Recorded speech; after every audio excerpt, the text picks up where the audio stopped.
There are moments in life when words are not just communication, they are revelations. They reveal the core of the person speaking them.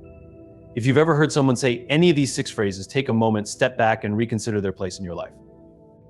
Because these words are not merely statements, they are warnings wrapped in casual conversation. What this really means is, your feelings make me uncomfortable, so I'll diminish them to protect my comfort. Pay attention to this phrase. It's not sensitivity that's the problem, it's their inability to respect your emotional truth. Silence is a powerful response to anyone who invalidates how you feel. These words don't reflect gratitude, they reflect entitlement. They imply that your worth is conditional, tethered to their presence. But remember this, you bring value simply by being you.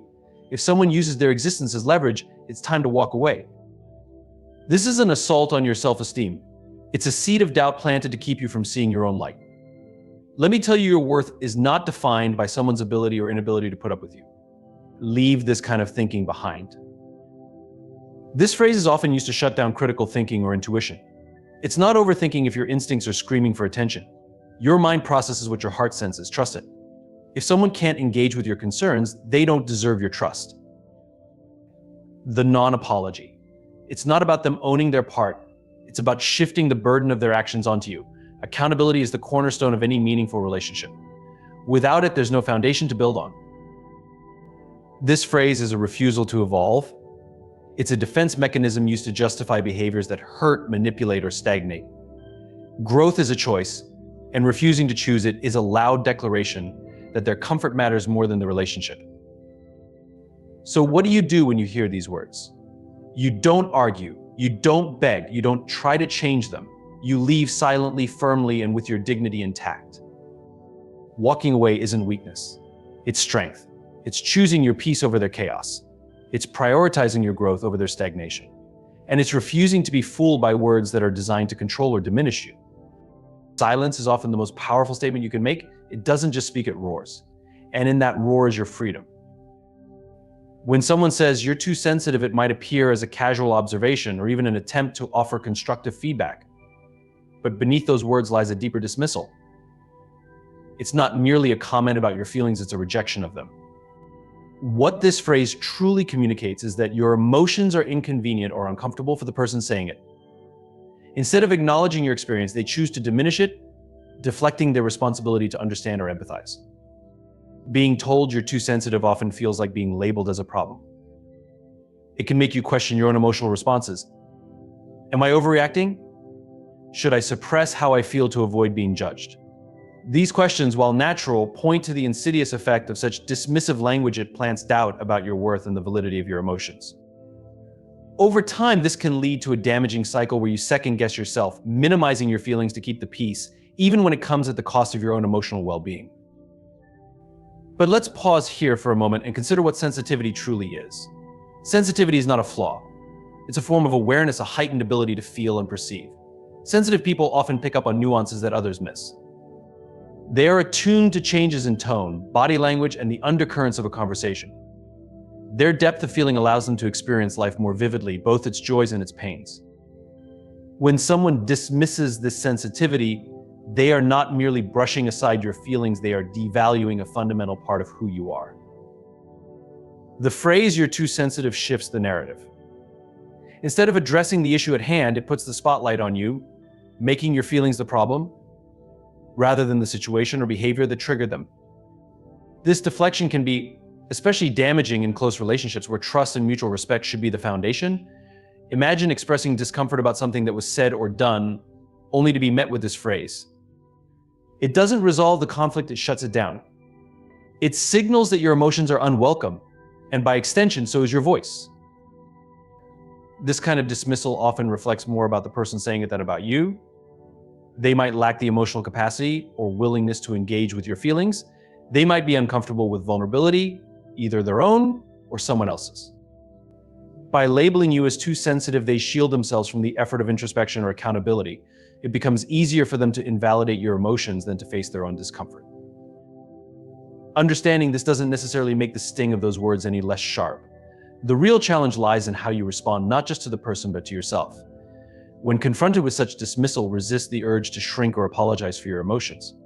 Instead, remind yourself that your feelings are valid. They are an integral part of your humanity. Sensitivity is not something to be fixed, it's something to be embraced and protected. In moments when your sensitivity is called into question, consider the source. Is this person someone who consistently values and respects your emotions, or are they someone who habitually invalidates them? Understanding the context can help you determine whether the comment was a lapse in empathy or a pattern of disregard. In cases where the latter is true, it might be necessary to reevaluate the relationship or establish firmer boundaries to safeguard your emotional health. When honored can be a gift. It allows you to connect deeply with others, to experience compassion, and to navigate the world with an acute sense of awareness. Don't let someone's inability to handle your emotions convince you that they are a burden. You are not too sensitive. You are exactly as you are meant to be, a person capable of feeling deeply in a world that often tries to numb itself. So the next time someone tells you you're too sensitive, pause and reflect on the truth of the situation. Are you reacting strongly because the moment calls for it? Are your feelings an authentic response to being disrespected, ignored, or hurt? If the answer is yes, stand firm in your emotions. You don't need to defend your sensitivity, you need to honor it. And if someone continues to diminish your feelings, it might be time to walk away, not because you're too sensitive, but because they're too unwilling to understand. When someone says, "You're lucky to have me," it can initially sound like a compliment, as if they are affirming their value in your life. But if you pause and examine the statement more closely, it reveals something far more troubling. This phrase often stems not from a place of mutual respect or love, but from arrogance and a desire to exert control. It's a manipulative tactic designed to elevate their importance while subtly diminishing yours. At its core, this statement isn't about gratitude or appreciation, it's about creating an imbalance.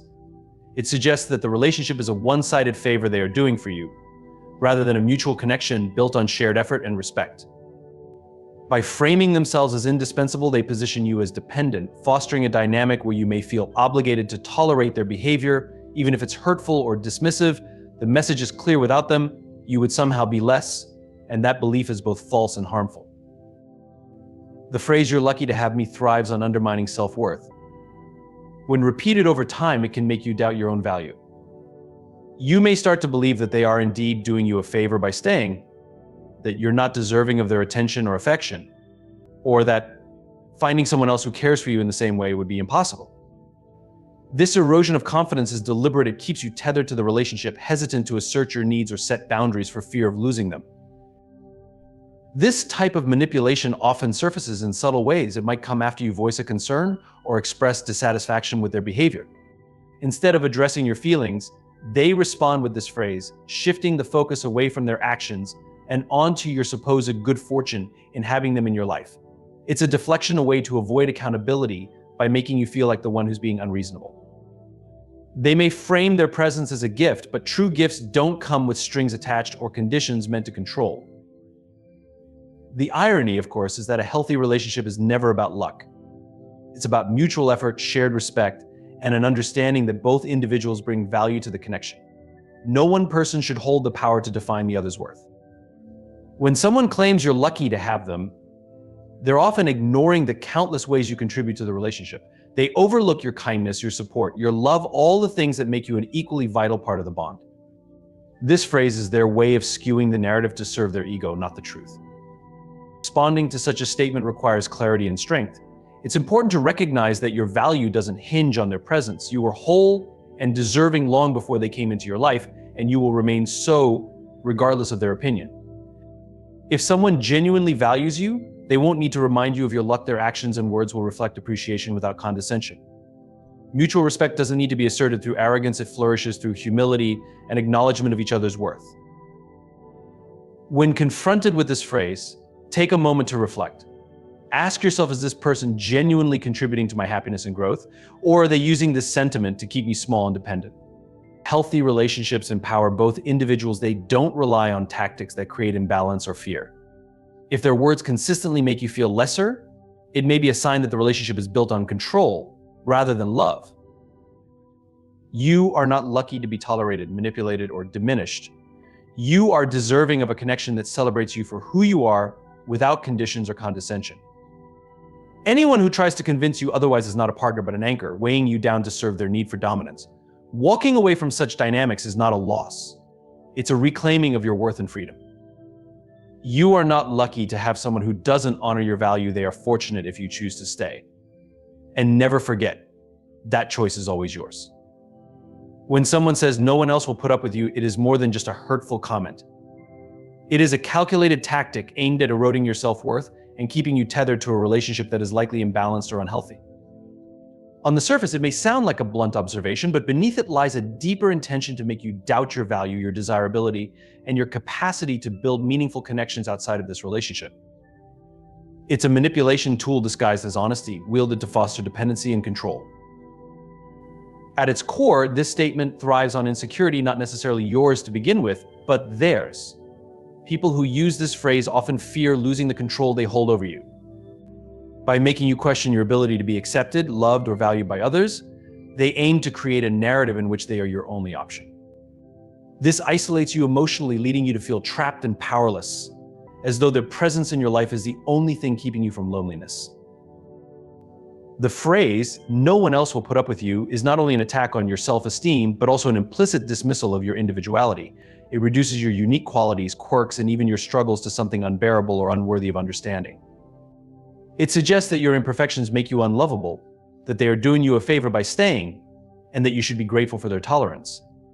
This shifts the dynamic of the relationship, putting you in a position where you feel indebted to them for simply being there. Over time, this can condition you to accept less than you deserve, to settle for mistreatment, or to stay silent when your needs are unmet. The danger of this tactic lies in its ability to create a cycle of self-doubt. Once you start believing that no one else would value you, it becomes harder to imagine leaving. You may start to internalize the idea that you are flawed or unworthy, which can make the thought of seeking support, love, or companionship elsewhere feel daunting, if not impossible. This emotional isolation is precisely what the manipulator intends. It ensures that their power over you remains intact. But the truth is, no one is beyond love or understanding. Everyone has their unique challenges, their strengths, and their flaws, and these do not make anyone unworthy of connection. Relationships are meant to be spaces of mutual growth, understanding, and respect, not prisons built on fear and dependency.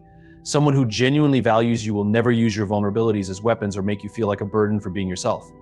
Instead, they will encourage your growth, celebrate your individuality, and stand by you through challenges without resorting to manipulation.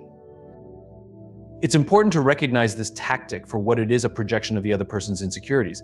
Their need to diminish your self-worth often stems from their fear of inadequacy or their inability to foster a relationship based on equality.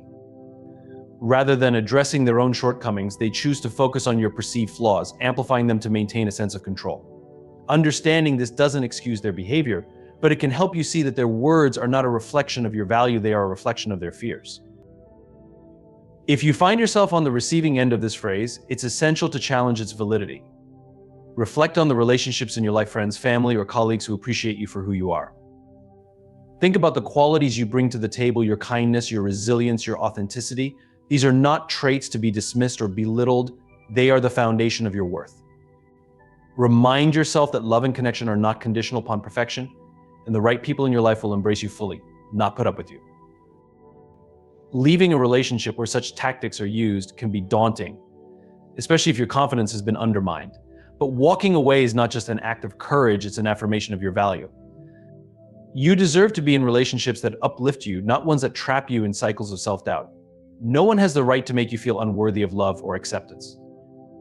The journey to reclaiming your self-worth begins with recognizing the manipulation, rejecting its narrative, and embracing the truth: you are enough, just as you are, and you are deserving of relationships built on respect, kindness, and equality.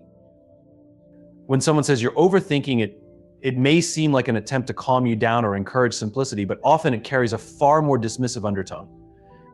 At its worst, this phrase is a subtle weapon used to undermine your instincts, invalidate your concerns, and plant seeds of self-doubt. It shifts the focus from the issue at hand to your thought process, implying that your perspective is flawed, exaggerated, or unwarranted. While overthinking can genuinely be a challenge for some, this statement, when used tactically, is more about silencing you than supporting you. At its core, your overthinking it is a minimization of your internal process. It discounts the time, care, and effort you've invested in analyzing a situation, instead framing your thoughtfulness as a weakness or an annoyance. It suggests that your observations are unimportant, or that you are blowing things out of proportion, regardless of whether your concerns are valid. This dismissal can be especially damaging in situations where you're grappling with uncertainty or trying to make sense of complex emotions or experiences. The phrase also has a way of undermining trust in yourself. When someone tells you that you're overthinking, it implies that your instincts are unreliable or that your ability to assess a situation is inherently flawed. Over time, hearing this can lead you to question your own judgment, even in situations where your intuition is guiding you correctly. Instead of feeling empowered to act or speak up, you might begin to second-guess yourself, fearing that you're being irrational or overly analytical. This tactic is often used to sidestep accountability. When you raise a valid concern or observation, hearing you're overthinking it redirects the attention away from the actual issue and places the blame on you for overanalyzing. It creates a convenient way for the other person to avoid addressing your concerns while simultaneously making you feel like you're the problem. This deflection can be particularly harmful in relationships as it prevents open communication and fosters an environment where your feelings and perceptions are consistently dismissed. This phrase can mask an underlying power dynamic. By telling you that you're overthinking, the other person positions themselves as the voice of reason, implying that they have a clearer or more accurate understanding of the situation. This subtly reinforces a hierarchy where their perspective is valid and yours is not. In extreme cases, this dynamic can evolve into emotional manipulation, where you are continually made to feel small, irrational, or overly emotional. Not all instances of this phrase come from a place of malice. Sometimes people genuinely believe they are helping by urging you to simplify your thoughts or look at the bigger picture. But even when well-intentioned, this statement often fails to offer meaningful support. It brushes past the nuances of your experience, leaving you feeling unheard and dismissed rather than validated and reassured. So how do you respond when someone says you're overthinking it? First, take a moment to pause and assess the situation. Are you truly caught in a loop of excessive analysis, or are your concerns legitimate and worth exploring further? Reflect on whether the person making this comment has a pattern of dismissing your thoughts, or if this instance is an exception. Trusting yourself in this process is key. Your intuition and instincts exist for a reason, and they often provide valuable insights that deserve to be considered. If the comment feels dismissive or invalidating, it's important to assert your feelings. Calmly explain why the issue matters to you and express that you'd like your concerns to be heard without being dismissed as overthinking. For example, you might say, I understand you think I'm overthinking, but this is something that feels important to me, and I'd appreciate it if we could discuss it further. This approach redirects the focus back to the topic at hand while reinforcing your right to voice your thoughts. It's also crucial to surround yourself with people who respect and value your perspective. In healthy relationships, your instincts and concerns are not minimized, but rather acknowledged and explored. Those who genuinely care about you will work to understand your viewpoint, even if they don't entirely agree with it. They won't dismiss your thoughts as overthinking. Instead, they will seek to understand the root of your concerns and collaborate with you to address them. The phrase "you're overthinking it" often says more about the person who uses it than it does about you. It reflects their unwillingness or inability to engage with the depth of your thoughts or emotions.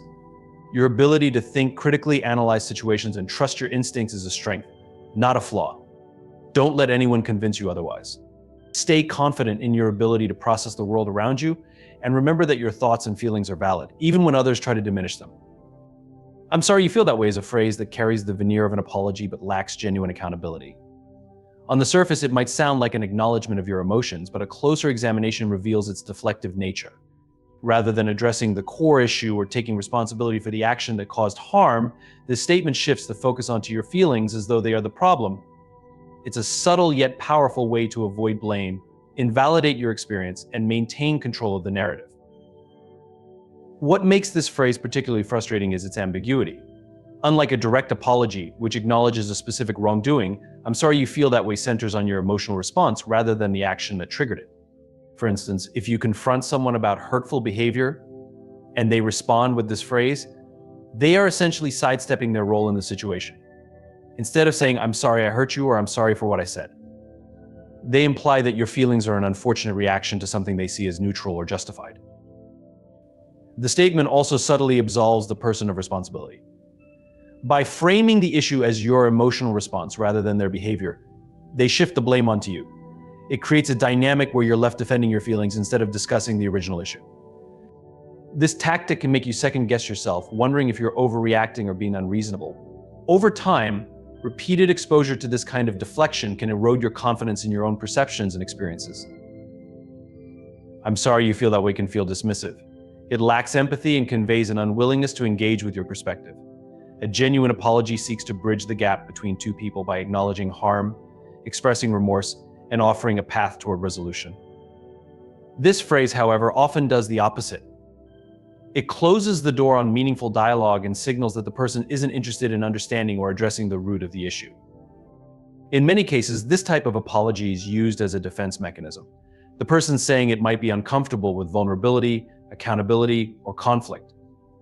By offering a non-apology, they can quickly diffuse the situation without having to confront their own actions or make changes. While this may protect their ego in the short term, it damages trust and connection in the relationship over time. When you encounter this phrase, it's essential to recognize its limitations and decide how to respond. If the relationship is important to you, consider addressing the deflection directly. You might say, "I appreciate that you're acknowledging my feelings, but I'd like us to focus on the behavior that led to this situation." This approach redirects the conversation toward accountability while giving the other person an opportunity to engage more meaningfully.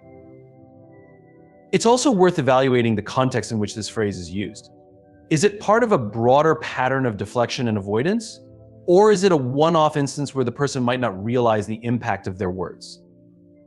In some cases, people use this phrase because they don't know how to apologize effectively or are unaware of how dismissive it sounds. Offering them a chance to clarify their intentions can sometimes lead to a more productive conversation. If the person consistently relies on "I'm sorry you feel that way" to evade accountability, it may be a sign of deeper issues in the relationship. Healthy relationships, whether personal or professional, are built on mutual respect, understanding, and a willingness to take responsibility for one's actions. If someone is unwilling to acknowledge their role in causing harm or consistently invalidates your feelings, it may be necessary to set boundaries or reconsider the relationship. A genuine apology requires more than just words. It demands accountability, empathy, and a commitment to change. "I'm sorry you feel that way" falls short of these standards, offering a hollow acknowledgement that does little to repair the harm caused. While it's natural to want validation and resolution, it's important to recognize when an apology is insincere or insufficient. Your feelings are valid, and you deserve to be in relationships where they are respected and addressed, not minimized or dismissed. When someone says, "This is just how I am," it often carries a tone of finality, as though their behavior, attitude, or habits are set in stone. At first glance, it might appear as an honest declaration of self-awareness or a defense of individuality. However, beneath this surface lies a refusal to grow or change, an attempt to mask irresponsibility as authenticity. Rather than being a statement of self-acceptance, it often becomes a convenient excuse for avoiding accountability or effort. At its core, this phrase shuts down dialogue. It implies that any attempt to address an issue or request a change is futile because the person believes their traits or actions are immutable. This can leave others feeling frustrated and helpless, as though their concerns are unworthy of consideration. It creates a barrier to meaningful communication as it dismisses the possibility of compromise or mutual understanding. In relationships, whether personal or professional, this unwillingness to engage or adapt can erode trust and connection. The notion of "this is just how I am" also contradicts the fundamental human capacity for growth. People are inherently dynamic, capable of learning, evolving, and adapting throughout their lives. To claim otherwise is not a testament to authenticity, but rather a rejection of responsibility. For instance, if someone exhibits hurtful behavior and justifies it with this phrase, they are essentially refusing to acknowledge how their actions impact others. Instead of addressing the harm or seeking improvement, they position themselves as victims of their own nature, unable or unwilling to change. Authenticity, in its true sense, is about being honest with oneself and others, but it does not absolve someone of the need to grow. Genuine authenticity recognizes the interplay between staying true to one's core values and being open to self-improvement. It embraces accountability, not as a threat to individuality, but as an opportunity to strengthen relationships and align actions with intentions. When "this is just how I am" is used as a shield, it distorts the meaning of authenticity, turning it into an excuse for stagnation. Another issue with this phrase is its dismissive tone. It often conveys a sense of resignation, as though the person has given up on trying to be better. It signals that they are unwilling to put in the effort required to address challenges, whether those challenges pertain to their behavior, communication style, or habits. This can be particularly damaging in relationships where mutual effort and adaptability are key. When one person clings to "this is just how I am," they place the burden of adjustment entirely on the other party, creating an imbalance that can lead to resentment. This phrase can be a form of deflection. By claiming their behavior is unchangeable, The person avoids confronting uncomfortable truths about themselves. It becomes easier to say, "This is just how I am," than to face the vulnerability required for growth. Change often requires introspection, effort, and a willingness to step outside one's comfort zone, all of which can be daunting. However, avoiding this process only perpetuates the very issues that led to the conflict in the first place. If you find yourself on the receiving end of this phrase, it's important to approach the situation thoughtfully. Begin by recognizing the difference between genuine self-expression and avoidance of responsibility. Sometimes, people use this phrase because they genuinely struggle to see a path forward or lack the tools for self-improvement. In these cases, offering support or suggesting ways to address the issue together can be helpful. However, if the phrase is used repeatedly to shut down conversations or evade accountability, it may be necessary to set boundaries. For those who catch themselves saying, "This is just how I am," it's worth pausing to reflect. Ask yourself, is this truly about embracing your authentic self, or is it a way to avoid discomfort or effort? Consider the impact your words and actions have on those around you.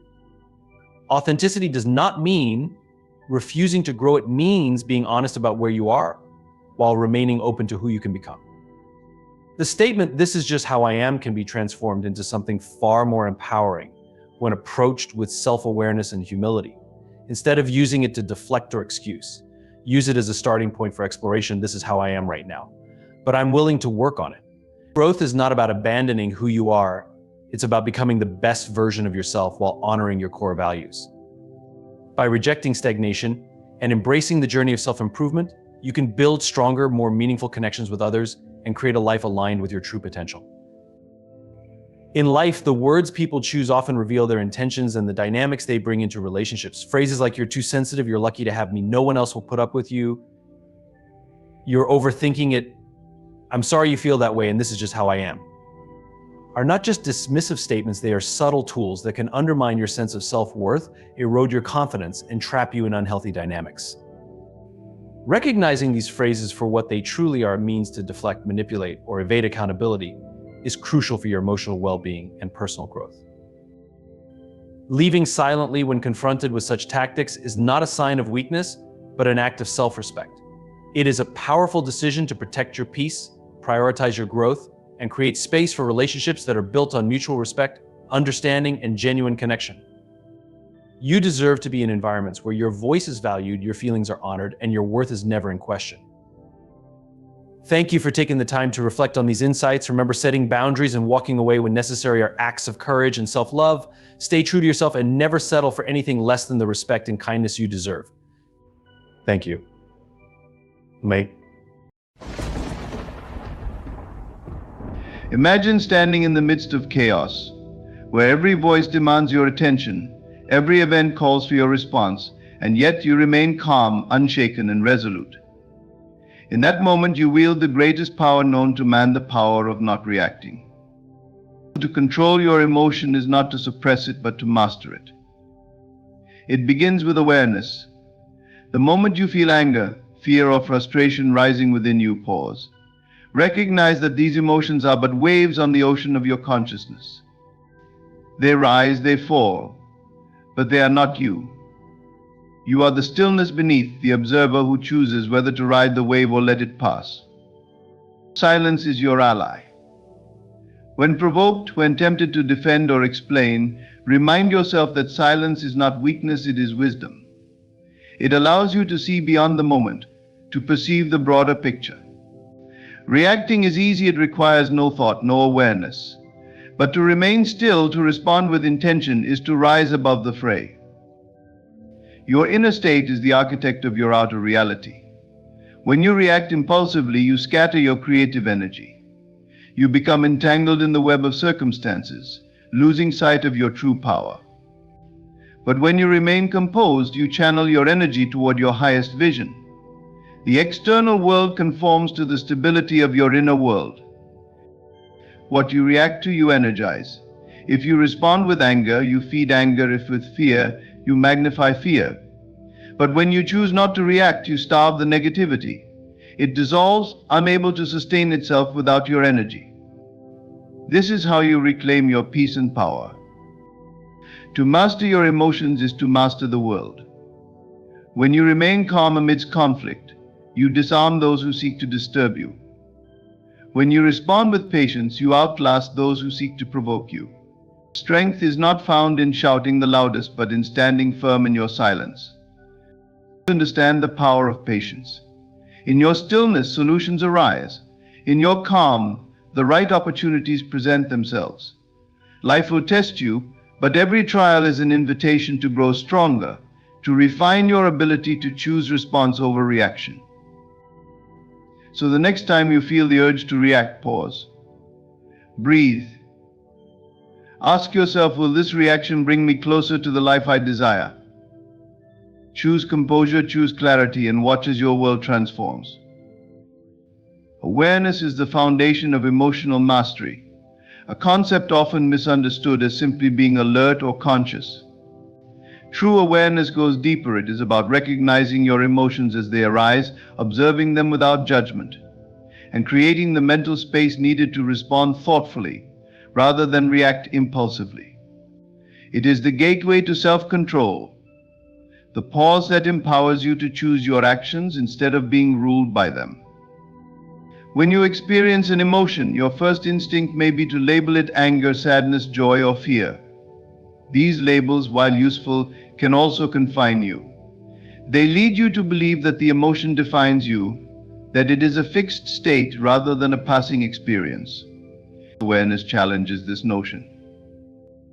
It teaches you to see emotions as transient waves that arise within the vast ocean of your consciousness. Just as a wave does not define the ocean, an emotion does not define you. It is simply energy moving through you, a signal asking for attention, not control. To cultivate awareness, you must first slow down. In our fast-paced lives, emotions often go unnoticed until they explode into action or weigh us down with their unacknowledged presence. The key is to catch them early, in the subtle moments when they first appear. This requires mindfulness, a practice of tuning into your inner world without distraction. Pay attention to the sensations in your body, the thoughts in your mind, and the shifts in your mood.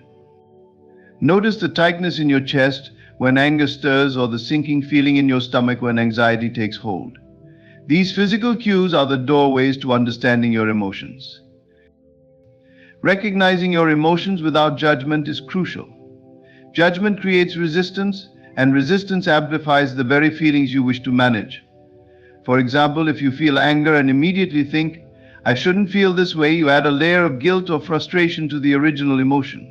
This compounds the problem, making it harder to address. Instead, try acknowledging the emotion as it is. "I feel angry." No blame, no analysis, just recognition. This simple act of acknowledgement diffuses the intensity of the emotion, allowing you to see it more clearly. Awareness also creates a pause, a space between the stimulus and your response. Imagine someone cuts you off in traffic. Your instinct might be to honk, yell, or let frustration consume you. Without awareness, this reaction is almost automatic. But with awareness, you notice the surge of anger before it takes over. In that moment, you can choose, do I want to react in anger, or can I let this go and maintain my peace? This space, though small, is powerful. It is where freedom resides, the freedom to act intentionally rather than be driven by impulse. Over time, this practice of observing emotions and pausing before reacting rewires your mind. You begin to notice patterns, how certain triggers consistently evoke specific responses, how old wounds resurface in new situations, how your thoughts shape your feelings. With this understanding, you gain greater control over your emotional landscape. You are no longer at the mercy of external events or internal turbulence. You become the master of your experience. Awareness also fosters compassion for yourself and others. When you see your own emotions with clarity and acceptance, you naturally extend the same understanding to those around you. You recognize that everyone is navigating their own emotional waves, often unconsciously. This perspective reduces conflict and strengthens your connections as you approach interactions with empathy rather than reactivity. Awareness is not about suppressing or escaping your emotions. It is about meeting them with curiosity and grace, allowing them to flow through you without dictating your actions. It transforms emotional challenges into opportunities for growth, helping you align your responses with your values and goals. Through awareness, you gain the ability to create a life of intention, resilience, and inner peace. Silence is often misunderstood as weakness, passivity, or indifference. However, silence, when chosen deliberately, is a profound act of strength and wisdom. It is a space where clarity emerges and thoughtful responses take shape. Resisting the urge to react, especially in the heat of the moment, is not about suppressing your feelings, but about creating the opportunity to channel them constructively. Silence is not the absence of action, it is the presence of intention. When faced with provocation, our instinct is often to react immediately. Whether it is to defend ourselves, assert our point of view, or retaliate, this reactive behavior stems from a place of ego. It is a knee-jerk response, driven by emotions rather than logic or understanding. While it might feel satisfying in the moment, impulsive reactions often lead to regret, misunderstanding, or escalation of conflict. Silence, on the other hand, gives you the power to step back, assess the situation, and choose a response that aligns with your true self. The first benefit of silence is the pause it creates. In that pause, emotions lose their grip, and reason has a chance to emerge. When someone criticizes or confronts you, silence allows you to process their words without the haze of defensiveness clouding your judgment. It gives you the opportunity to ask yourself, what is the true intention behind their words? Are they seeking understanding, or are they projecting their own frustrations? This moment of introspection can prevent you from saying or doing something that could damage relationships or your own sense of peace. Silence also disarms those who seek to provoke you. When people expect a reaction and are met with calm instead, they are often forced to confront their own behavior. Your silence reflects a refusal to engage in negativity, signaling that you are not easily swayed by external circumstances. It is a powerful way to maintain control over your emotions and the situation. By not reacting, you shift the dynamic, often diffusing tension and redirecting the conversation toward a more constructive path. Silence is a sign of self-confidence. It demonstrates that you are secure enough in yourself that you do not feel the need to prove anything to anyone. This quiet strength commands respect, as it shows you value your peace over temporary victories in arguments or confrontations. It also allows others to see you as composed and thoughtful, someone who prioritizes understanding over conflict. Silence is not only about withholding words, but also about listening deeply. When you choose to remain silent, you give yourself the chance to truly hear what the other person is saying, not just their words, but the emotions and intentions behind them. This active listening helps you respond in a way that addresses the core issue rather than just the surface conflict. It turns potential disputes into opportunities for connection and resolution. At times, silence is the only response that can communicate the depth of your understanding or the firmness of your resolve. Words can sometimes diminish the weight of a moment, while silence amplifies it. For example, in situations where no explanation will suffice or where emotions run too high for words to heal, silence speaks volumes. It conveys restraint, dignity, and wisdom, qualities that can transform even the most challenging interactions. Practicing silence requires discipline and self-awareness. It is not about bottling up your emotions or avoiding confrontation, but about choosing when and how to express yourself. It is about recognizing that not every situation requires your input, and that sometimes the most impactful response is no response at all. In the stillness of silence, you gain perspective. You are able to step out of the immediate moment and see the bigger picture. This clarity allows you to respond in a way that is not only appropriate but also constructive. It turns reactive impulses into deliberate actions, enabling you to navigate challenges with grace and composure. Silence is a tool for empowerment. It allows you to maintain control over your emotions, preserve your energy, and act in alignment with your values. By resisting the urge to react, you reclaim your power and choose responses that reflect your highest self. In doing so, you create a life marked by thoughtful interactions, meaningful relationships, and lasting inner peace. Your inner state is the foundation upon which your reality is built. Every thought, emotion, and belief you hold radiates outward, influencing the circumstances and experiences you encounter. Emotional stability is the cornerstone of this process, as it provides the clarity and focus needed to shape the life you desire. When your emotions are balanced and your mind is calm, you can direct your energy toward manifesting outcomes aligned with your intentions. Emotional stability begins with self-awareness. To create the reality you want, you must first understand the emotions that dominate your inner world. Emotions are like signals; they reveal your current state of being and point toward the beliefs and patterns that shape your life. When you feel frustrated or anxious, it is often a reflection of resistance or doubt within you. Conversely, when you feel calm, confident, and hopeful, you align yourself with the energy needed to manifest your desires. This alignment is the key to transforming thoughts into reality. The clarity of mind is essential for manifestation. A scattered mind, overwhelmed by conflicting emotions or doubts, cannot focus its energy effectively. Imagine trying to build a house without a clear blueprint. Each decision would be haphazard, resulting in a structure that lacks integrity. Similarly, an unstable emotional state disrupts the process of creation. By cultivating emotional balance, you provide yourself with a clear blueprint, allowing your thoughts and intentions to take form with precision and purpose.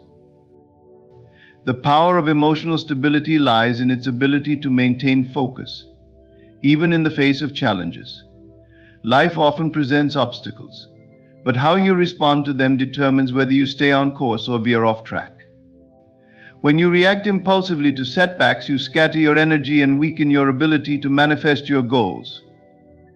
However, when you remain grounded and composed, you maintain your connection to your vision, allowing it to unfold despite external disruptions. Emotional stability acts as an anchor, keeping you aligned with your purpose regardless of the storms around you. Your inner state also influences the energy you project into the world. Every interaction, decision, and action carries the vibration of your emotions. If you approach life with fear, anger, or doubt, you attract situations that mirror those feelings. On the other hand, when you radiate confidence, gratitude, and peace, you draw experiences that reflect those positive states. This is the essence of the saying, like attracts like. Emotional stability enables you to consistently emit positive energy, creating a reality that aligns with your highest aspirations. Emotional stability enhances your ability to visualize and focus on your goals. Visualization is a powerful tool for manifestation, but it requires a calm and centered mind to be truly effective. When your emotions are in turmoil, your mental images become distorted, and your intentions lose their clarity. By maintaining emotional balance, you create a mental environment where your visions can flourish. You see your goals not as distant possibilities but as present realities already within your grasp. Emotional stability also fosters resilience, a vital quality for achieving long-term success. Manifestation is not always an instant process; it requires patience and persistence. There will be moments when progress seems slow or obstacles appear insurmountable. In these times, your inner state becomes your greatest asset. Stability allows you to trust in the process, to believe in your ability to overcome challenges, and to remain focused on your desired outcome. It transforms setbacks into opportunities for growth and keeps you moving forward with unwavering determination. Emotional stability deepens your connection to the present moment. While it is natural to dream of the future, the present is where creation occurs. When your emotions are balanced, you can fully engage with the here and now, taking inspired action toward your goals. This presence amplifies your ability to manifest as it aligns your thoughts, feelings, and actions with the reality you wish to create. In shaping your reality, your inner state is the most powerful tool you possess. Emotional stability is not just a shield against chaos, but a catalyst for transformation. By maintaining focus and clarity, you harness your inner power to manifest a life that reflects your true desires. As you cultivate this balance, you will find that the world around you begins to shift, aligning with the peace and purpose within you. Energy flows where attention goes, a principle that underpins the way we experience and shape our lives. Whatever you focus on, be it positive or negative, receives the energy required to grow and expand. This truth holds immense power, as it highlights the role of your attention in creating your reality. When you react emotionally to situations, you feed them with your energy, often without realizing the consequences. By consciously choosing where to direct your attention, you gain the ability to influence the trajectory of your life. When you react to a negative situation, you inadvertently fuel its momentum. Anger, frustration, or worry acts like fertilizer, nurturing the very circumstances you wish to avoid. Consider an argument: the more you engage in heated exchanges, the more the conflict escalates. Each reaction adds energy to the disagreement, entrenching both sides further into their positions. But if you resist the urge to react and instead maintain a calm and measured presence, the conflict loses its power. Without your energy to sustain it, negativity diminishes and eventually fades away. This principle is not about ignoring problems or pretending negativity does not exist. It is about choosing how to respond in a way that aligns with your highest good. Reacting emotionally to negativity often clouds judgment, leading to impulsive decisions that perpetuate the issue. However, when you step back and approach the situation with awareness, you can redirect your energy toward solutions rather than feeding the problem. Your energy is a finite resource, and where you invest it determines the quality of your life. When you pour energy into negativity, whether it is a challenging relationship, a stressful job, or a frustrating circumstance, you deplete yourself without making meaningful progress. Imagine carrying a heavy bucket of water and pouring it into a dry, barren field that cannot yield fruit. The effort exhausts you, yet nothing beneficial comes of it. Now imagine channeling that same energy into fertile soil. With care and intention, your effort leads to growth and abundance. This is the power of directing your attention wisely. Avoiding reaction to negativity does not mean suppressing your emotions. It means acknowledging them without letting them take control. When a situation provokes you, pause and ask yourself, is this worth my energy? What am I contributing to by reacting? This moment of reflection can help you shift your focus from the problem to the solution, from the temporary discomfort to the long-term vision of peace and fulfillment. Focusing on positive aspects does not ignore reality, it reshapes it. If a coworker criticizes you unfairly, reacting defensively might seem natural, but it often escalates the tension. Instead, you can choose to focus on your work, your growth, and your ability to rise above the situation. By directing your energy toward improvement and maintaining composure, you not only protect your peace, but also create an environment where negativity struggles to take root. In your inner world, what you pay attention to expands. Dwelling on fears, doubts, or regrets amplifies their presence in your mind, making them appear larger and more insurmountable than they are. But shifting your focus to gratitude, possibilities, and strengths diminishes the hold of negativity. It is like turning on a light in a dark room. The shadows retreat, not because they have been fought, but because light has been introduced. Avoiding reaction also enhances your ability to influence others positively. When you refrain from reacting emotionally, you set an example of self-mastery that can inspire those around you. People are often drawn to those who remain calm and composed in challenging situations. By redirecting your energy toward understanding and empathy, you create a ripple effect that transforms not only your life but also the lives of those you interact with. The practice of consciously choosing your focus requires discipline and mindfulness. It involves recognizing the triggers that pull you into reactionary patterns and deliberately shifting your attention to what uplifts and empowers you. Over time, this practice becomes a habit, reshaping your inner state and consequently your external reality. Your energy is a gift, and your attention is the channel through which it flows. By choosing not to react to negativity, you reclaim your power and direct it toward what truly matters. As you cultivate this awareness, you will find that life begins to reflect the positivity and purpose you nurture within. What you choose to focus on will grow, and as you focus on the good, it will multiply, transforming your world in profound and meaningful ways. Mastery of oneself is the key to mastering the world. The ability to remain composed in challenging moments, when emotions threaten to overwhelm and chaos seems imminent, reflects a strength and confidence that few possess. It is not the absence of difficulty that defines true mastery, but the ability to navigate it with grace and unwavering self-control. This inner equilibrium, cultivated over time, empowers you to influence your surroundings, command respect, and achieve your highest aspirations. Self-mastery begins with awareness. To master yourself, you must first understand your reactions, impulses, and triggers. When faced with adversity, the natural instinct is often to react impulsively, whether in anger, frustration, or fear. These reactions, while momentarily satisfying, often lead to regret or unintended consequences. By observing your emotions without judgment, you create a space between stimulus and response. This space is where composure is born.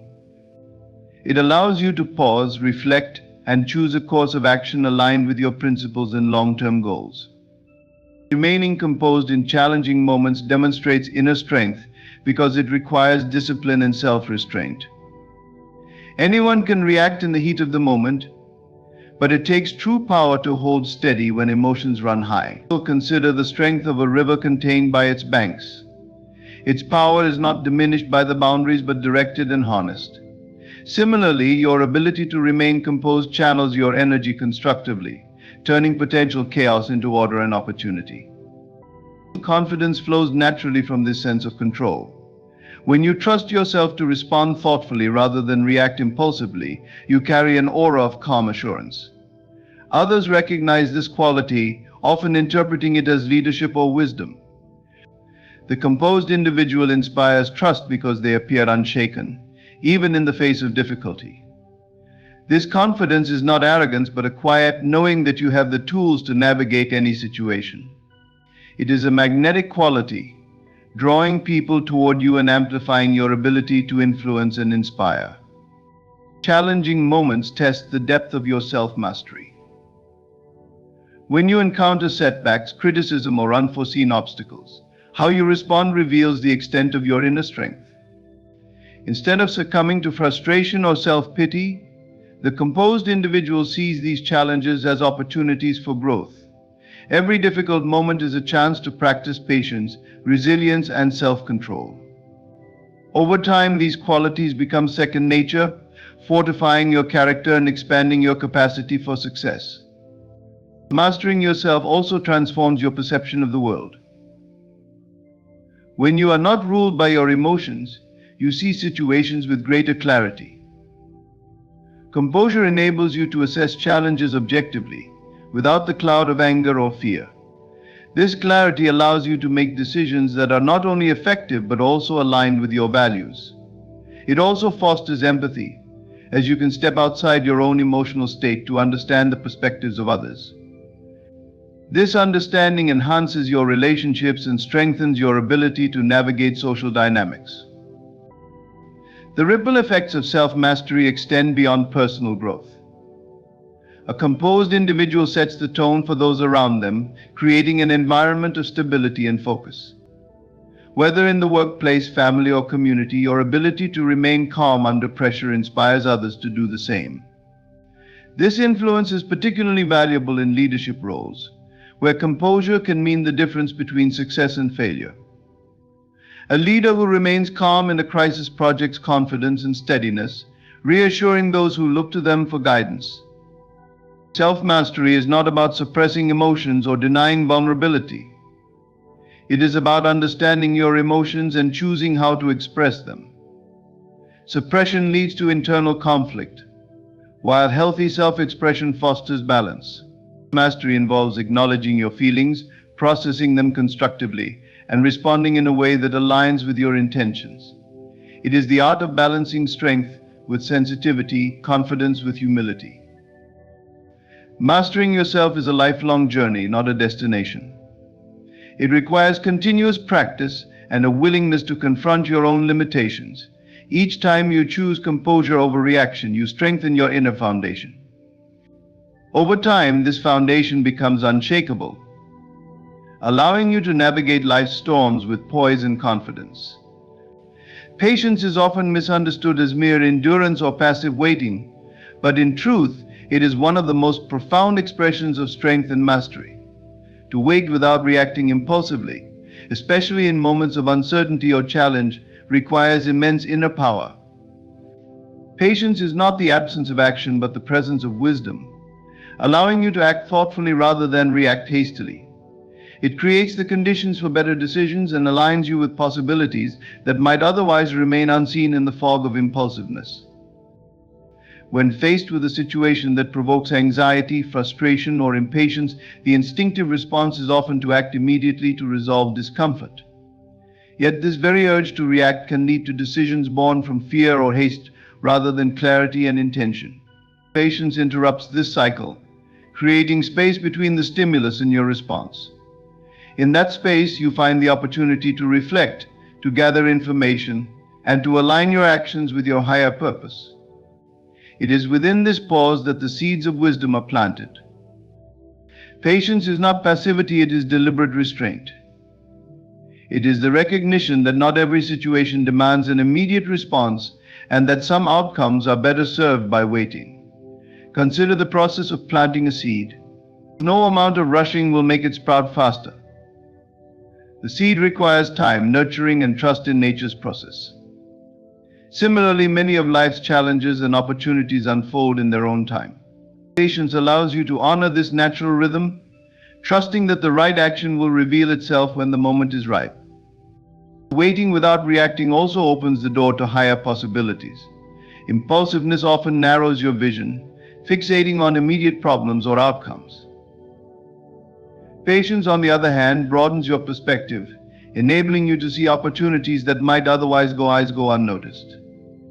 When you resist the urge to act hastily, you allow time for new information, insights, or solutions to emerge.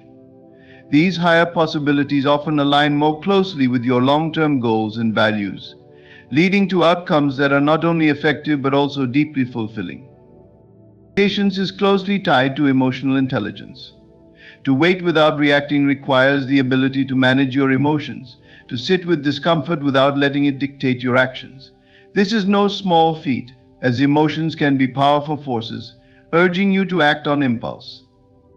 Yet by cultivating patience, you develop the ability to observe your emotions without being ruled by them.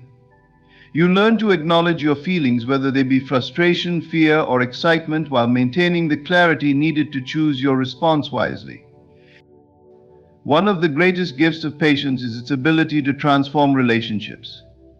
In interactions with others, reacting impulsively often leads to misunderstandings, conflicts, or regrets. Patience, however, fosters empathy and understanding. By waiting before responding, you create the space to listen deeply, to consider another's perspective, and to respond in a way that builds connection rather than division. This practice strengthens relationships and builds trust, as others come to see you as a person of thoughtfulness and integrity. Patience also aligns you with a deeper sense of purpose. When you wait without reacting, you demonstrate trust not only in yourself but in the unfolding of life. This trust is a powerful force, anchoring you in the belief that things will work out as they should. It shifts your focus from immediate gratification to long-term fulfillment, from fear to faith. This alignment with purpose is where patience reveals its ultimate power, guiding you toward a life that reflects your highest aspirations. Patience requires intention and mindfulness. It is a skill that grows with practice as you learn to pause and reflect before acting. Start with small moments, a delayed response to a frustrating comment, a mindful breath before making a decision, or the willingness to sit with uncertainty without rushing to resolve it. Over time, these small acts of patience accumulate, strengthening your ability to remain composed and thoughtful in even the most challenging situations. It is not about suppressing your desires or ignoring your needs. It is about channeling your energy in a way that serves your greater good. It is about recognizing that not all battles need to be fought immediately, that not all problems require instant solutions. By cultivating patience, you align yourself with the flow of life, allowing its natural rhythms to guide you toward outcomes that are not only better but often beyond what you could have imagined. Patience becomes the ultimate power. It grants you the strength to wait with intention, the clarity to make wise decisions, and the trust to align with higher possibilities. It is a quiet but profound force, shaping your life from the inside out and enabling you to navigate challenges with grace, wisdom, and purpose. In mastering the art of patience, you unlock a power that transcends the moment, guiding you toward a life of deeper fulfillment and meaning. In mastering the art of not reacting, you unlock a transformative power within yourself, one that grants you clarity, strength, and alignment with your higher purpose. By cultivating awareness, embracing patience, and resisting the urge to feed negativity, you step into a realm where your emotions serve you rather than control you. This mastery not only shapes your inner state but also ripples outward, influencing your reality, relationships, and opportunities in profound ways. True strength lies in composure, and true wisdom lies in choosing your responses with intention. When you align your thoughts, feelings, and actions with this inner mastery, you rise above fleeting impulses and gain the ability to shape a life that reflects your highest self. Remember, the power is not in reacting but in consciously creating moment by moment. Thank you for taking this journey of reflection and empowerment. May you continue to cultivate the strength to master yourself, and in doing so, master your world. Ladies and gentlemen, as we step further into 2025, we find ourselves in a world more connected than ever, where every thought, every moment, every decision can be shared instantly. It's a double-edged sword, a gift and a curse. But amidst this sea of sharing, there are elements of our lives that must remain sacred, shielded, and protected. Today I want to discuss 7 things to keep private in 2025. Not because we should retreat into secrecy, but because privacy at its core is a foundation for strength and authenticity. When you speak prematurely of your aspirations, you dilute their power. Others' opinions, doubts, or even misplaced encouragement can steal the clarity of your vision. Keep your goals close to your heart until you've made substantial progress. Remember, it is the action, not the announcement, that defines your success. Life is a battlefield, and each of us carries wounds unseen by the world. These struggles, however, are not for public consumption. They are meant to teach you, to shape you, to fortify you. Share your lessons, not your wounds, for the world rarely offers the compassion you seek. Family is the crucible where much of our character is forged. But its complexities are often misunderstood by those outside its walls. To invite the world into these sacred dynamics is to risk distortion. Protect your family by resolving issues privately and honoring the bonds that sustain you. Money, whether it flows abundantly or feels scarce, is a deeply personal matter. Sharing too much, whether boasting or lamenting, invites judgment, envy, or exploitation. Let your financial decisions speak louder than any public declaration. In an age where love is flaunted online and heartbreak becomes public spectacle, it's easy to forget that intimacy flourishes in privacy. Shield your partnerships from the noise of the world. True connection requires a sanctuary away from prying eyes. The essence of generosity lies in its authenticity. When we broadcast our good deeds, we risk contaminating them with ego. Let your kindness ripple quietly through the lives of others, leaving a legacy not of applause, but of genuine impact.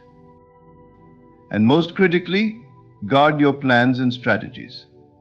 Life is a chessboard, and the element of surprise often determines the victor. When you reveal your intentions prematurely, you lose your edge. Speak through your actions, not your promises. In 2025, privacy isn't just a preference, it's a necessity. It's the armor that shields your integrity, the fortress that guards your growth, and the sanctuary where your authenticity thrives. So as you navigate this year, ask yourself, what parts of me are sacred? What do I hold dear enough to protect? Because what you keep private is often what defines your strength. In an era dominated by the immediacy of social media and constant connectivity, there is an undeniable allure to sharing our goals and ambitions with the world. Announcing a new project, discussing a career pivot, or revealing personal aspirations often feels empowering. It offers validation and a sense of accountability. But beneath this veneer of encouragement lies a fundamental truth: sharing your dreams too early can be a double-edged sword, one that often cuts deeper than anticipated.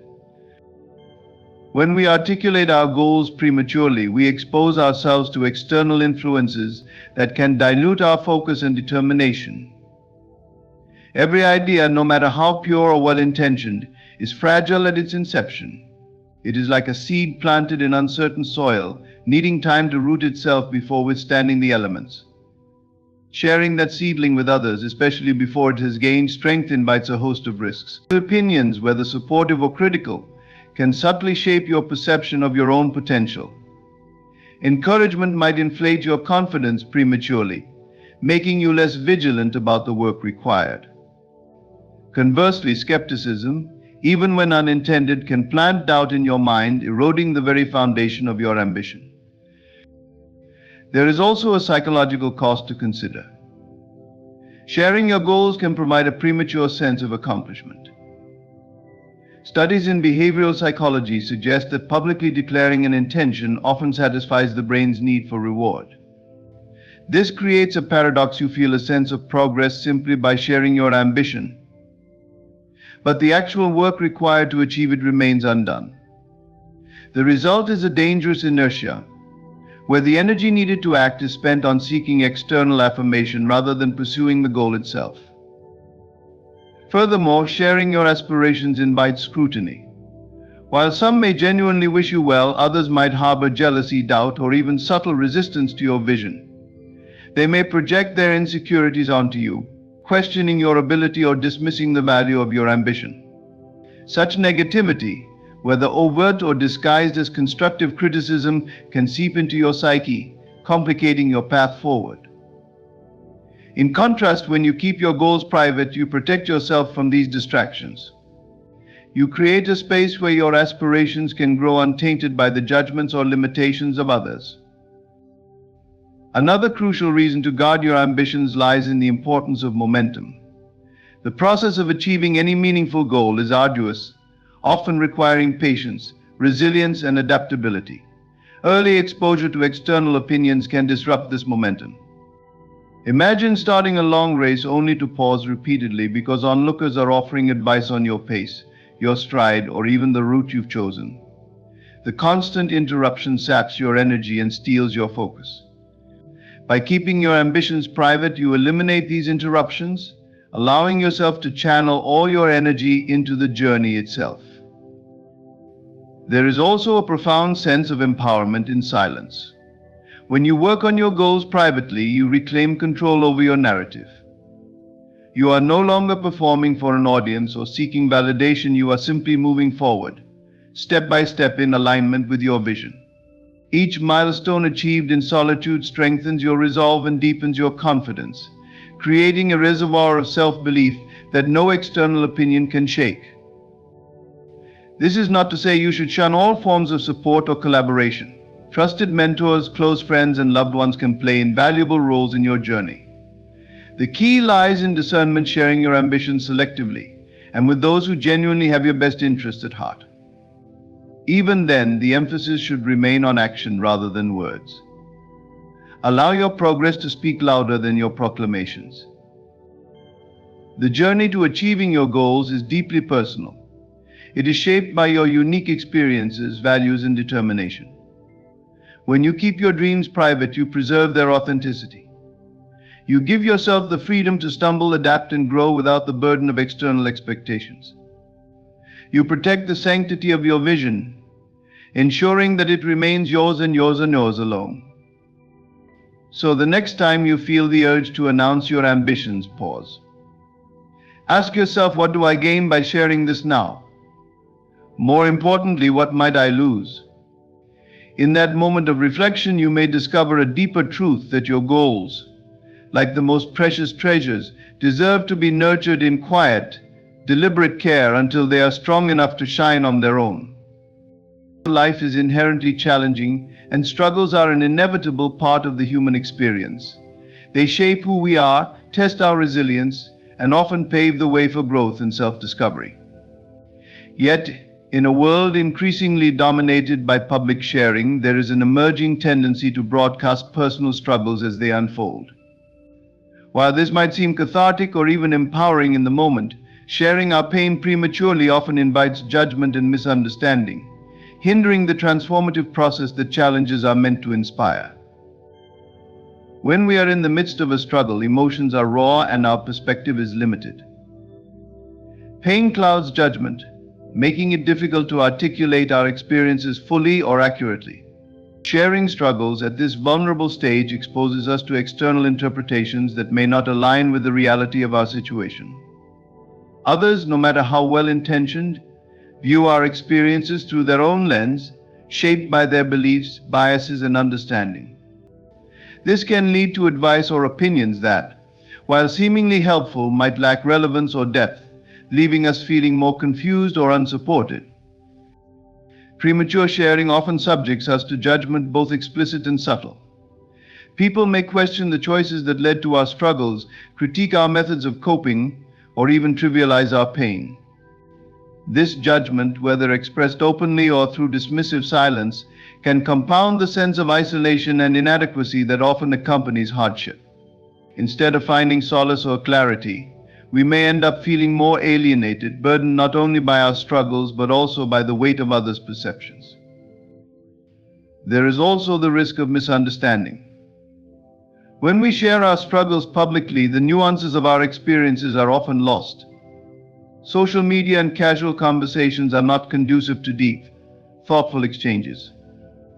As a result, the complexity of our emotions and circumstances is reduced to sound bites, oversimplified narratives that fail to capture the essence of our reality.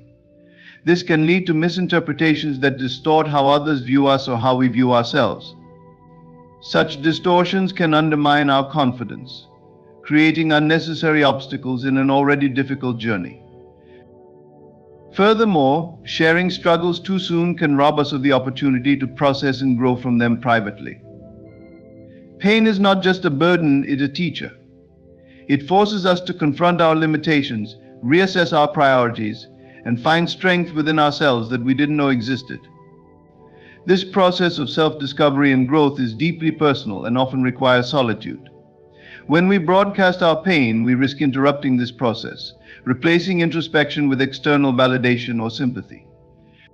While these external responses might offer temporary comfort, they cannot provide the profound understanding and resilience that come from facing challenges on our own terms.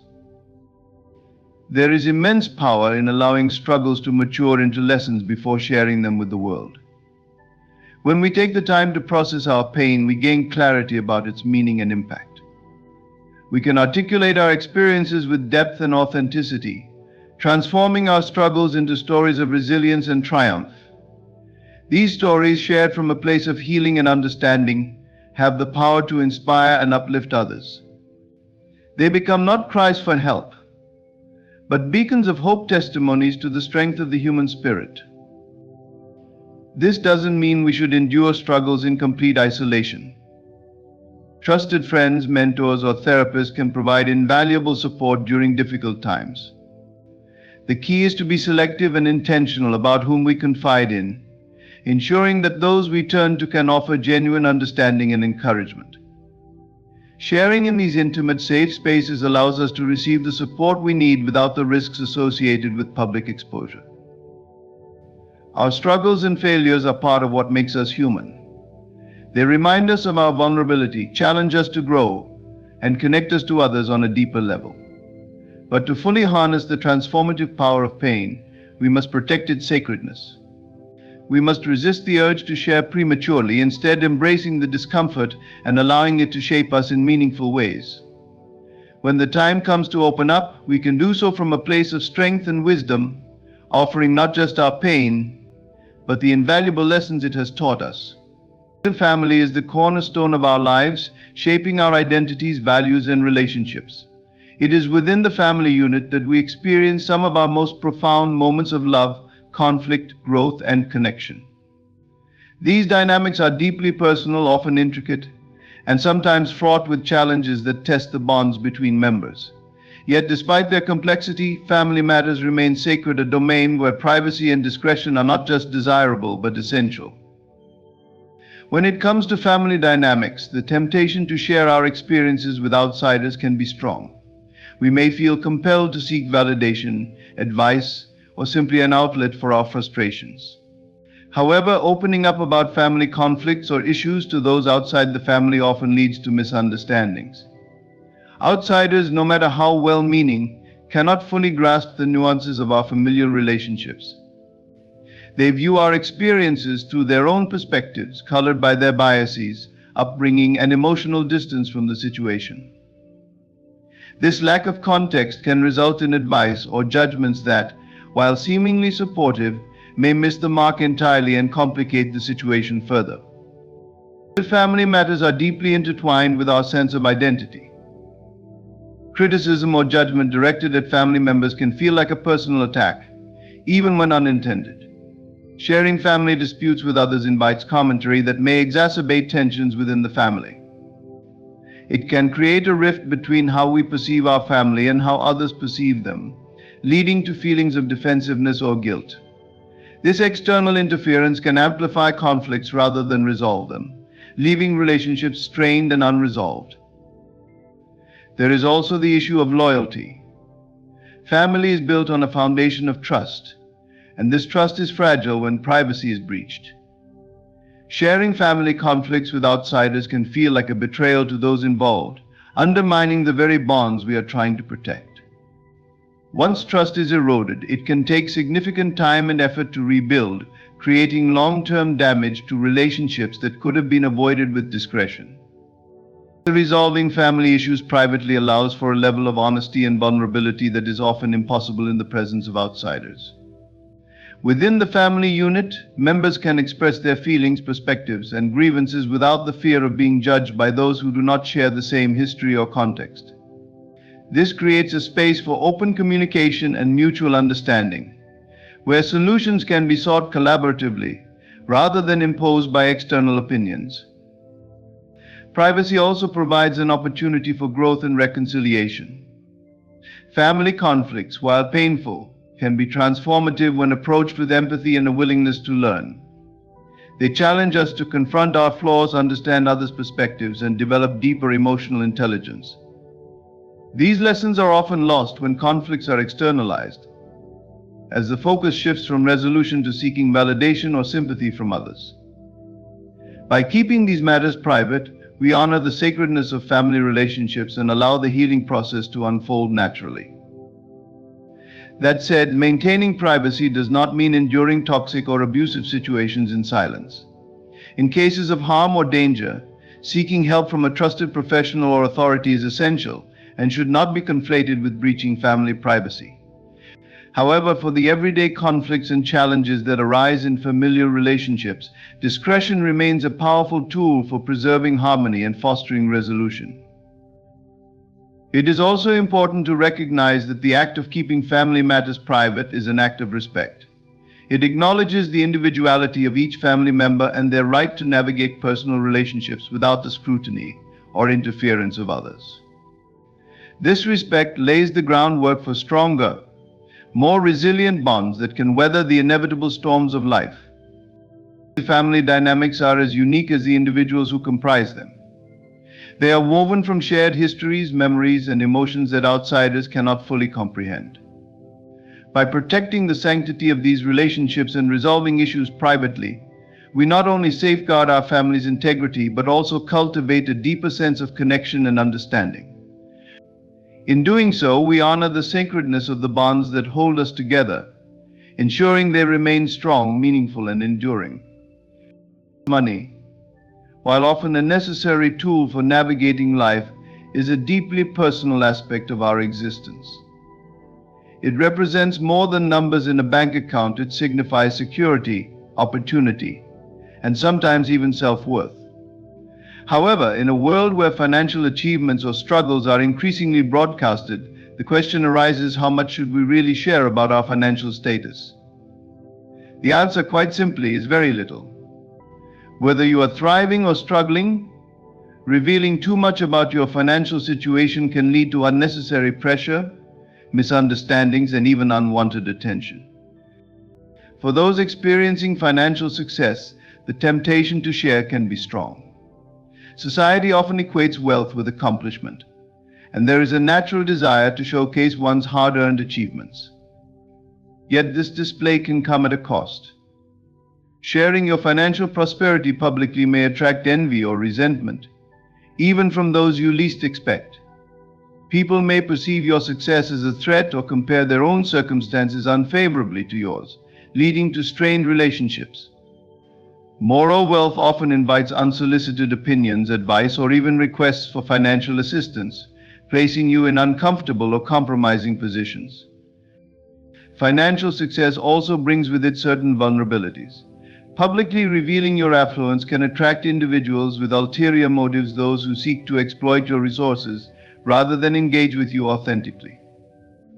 It can make you a target for scams, theft, or manipulation. By keeping the specifics of your financial status private, you maintain control over your narrative and protect yourself from these risks. On the other hand, sharing financial struggles can also be fraught with challenges. While it is natural to seek empathy or support during difficult times, revealing financial hardship often invites judgment or pity. People may make assumptions about your decisions, your character, or even your capabilities based on your current financial state. This judgment, whether overt or subtle, can exacerbate feelings of inadequacy and isolation, making an already difficult situation harder to navigate. Financial struggles are often temporary, a phase that can be addressed through planning, hard work, or external support. By sharing these struggles publicly, you risk defining yourself by a momentary setback rather than the broader trajectory of your life. The narrative you create around your finances can influence how others perceive you, but more importantly, can shape how you perceive yourself.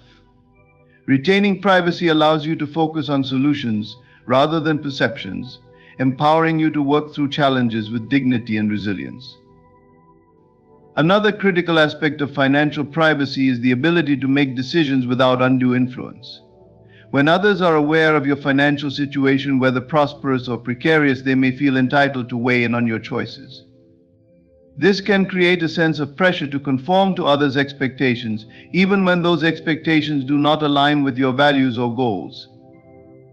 By keeping your financial status private, you preserve the autonomy to make decisions that best serve your circumstances and aspirations. Financial privacy fosters a sense of equality in relationships. Money can be a polarizing factor, creating divides between people of differing economic circumstances. When financial information is shared indiscriminately, it can subtly influence how people relate to one another, introducing dynamics of power, envy, or obligation. By maintaining discretion, you ensure that your relationships are built on mutual respect and understanding rather than financial comparisons. This is not to say that financial matters should be kept secret from everyone. Trusted advisors, financial planners, or close family members may need to understand your situation to provide guidance or support. However, the key is discernment, sharing only with those who genuinely have your best interests at heart and who are equipped to help you navigate your financial path. Money is a tool, not a measure of your worth or identity. Whether you are experiencing abundance or navigating scarcity, your financial status is a private aspect of your life that deserves respect and discretion. By keeping it protected, you shield yourself from unnecessary distractions, pressures, and vulnerabilities, allowing you to focus on what truly matters, building a life of purpose, integrity, and fulfillment. Romantic relationships hold a special place in our lives, serving as a source of love, companionship, and mutual growth. They provide a sanctuary where we can be our most authentic selves, sharing vulnerabilities, dreams, and joys with someone who truly understands us.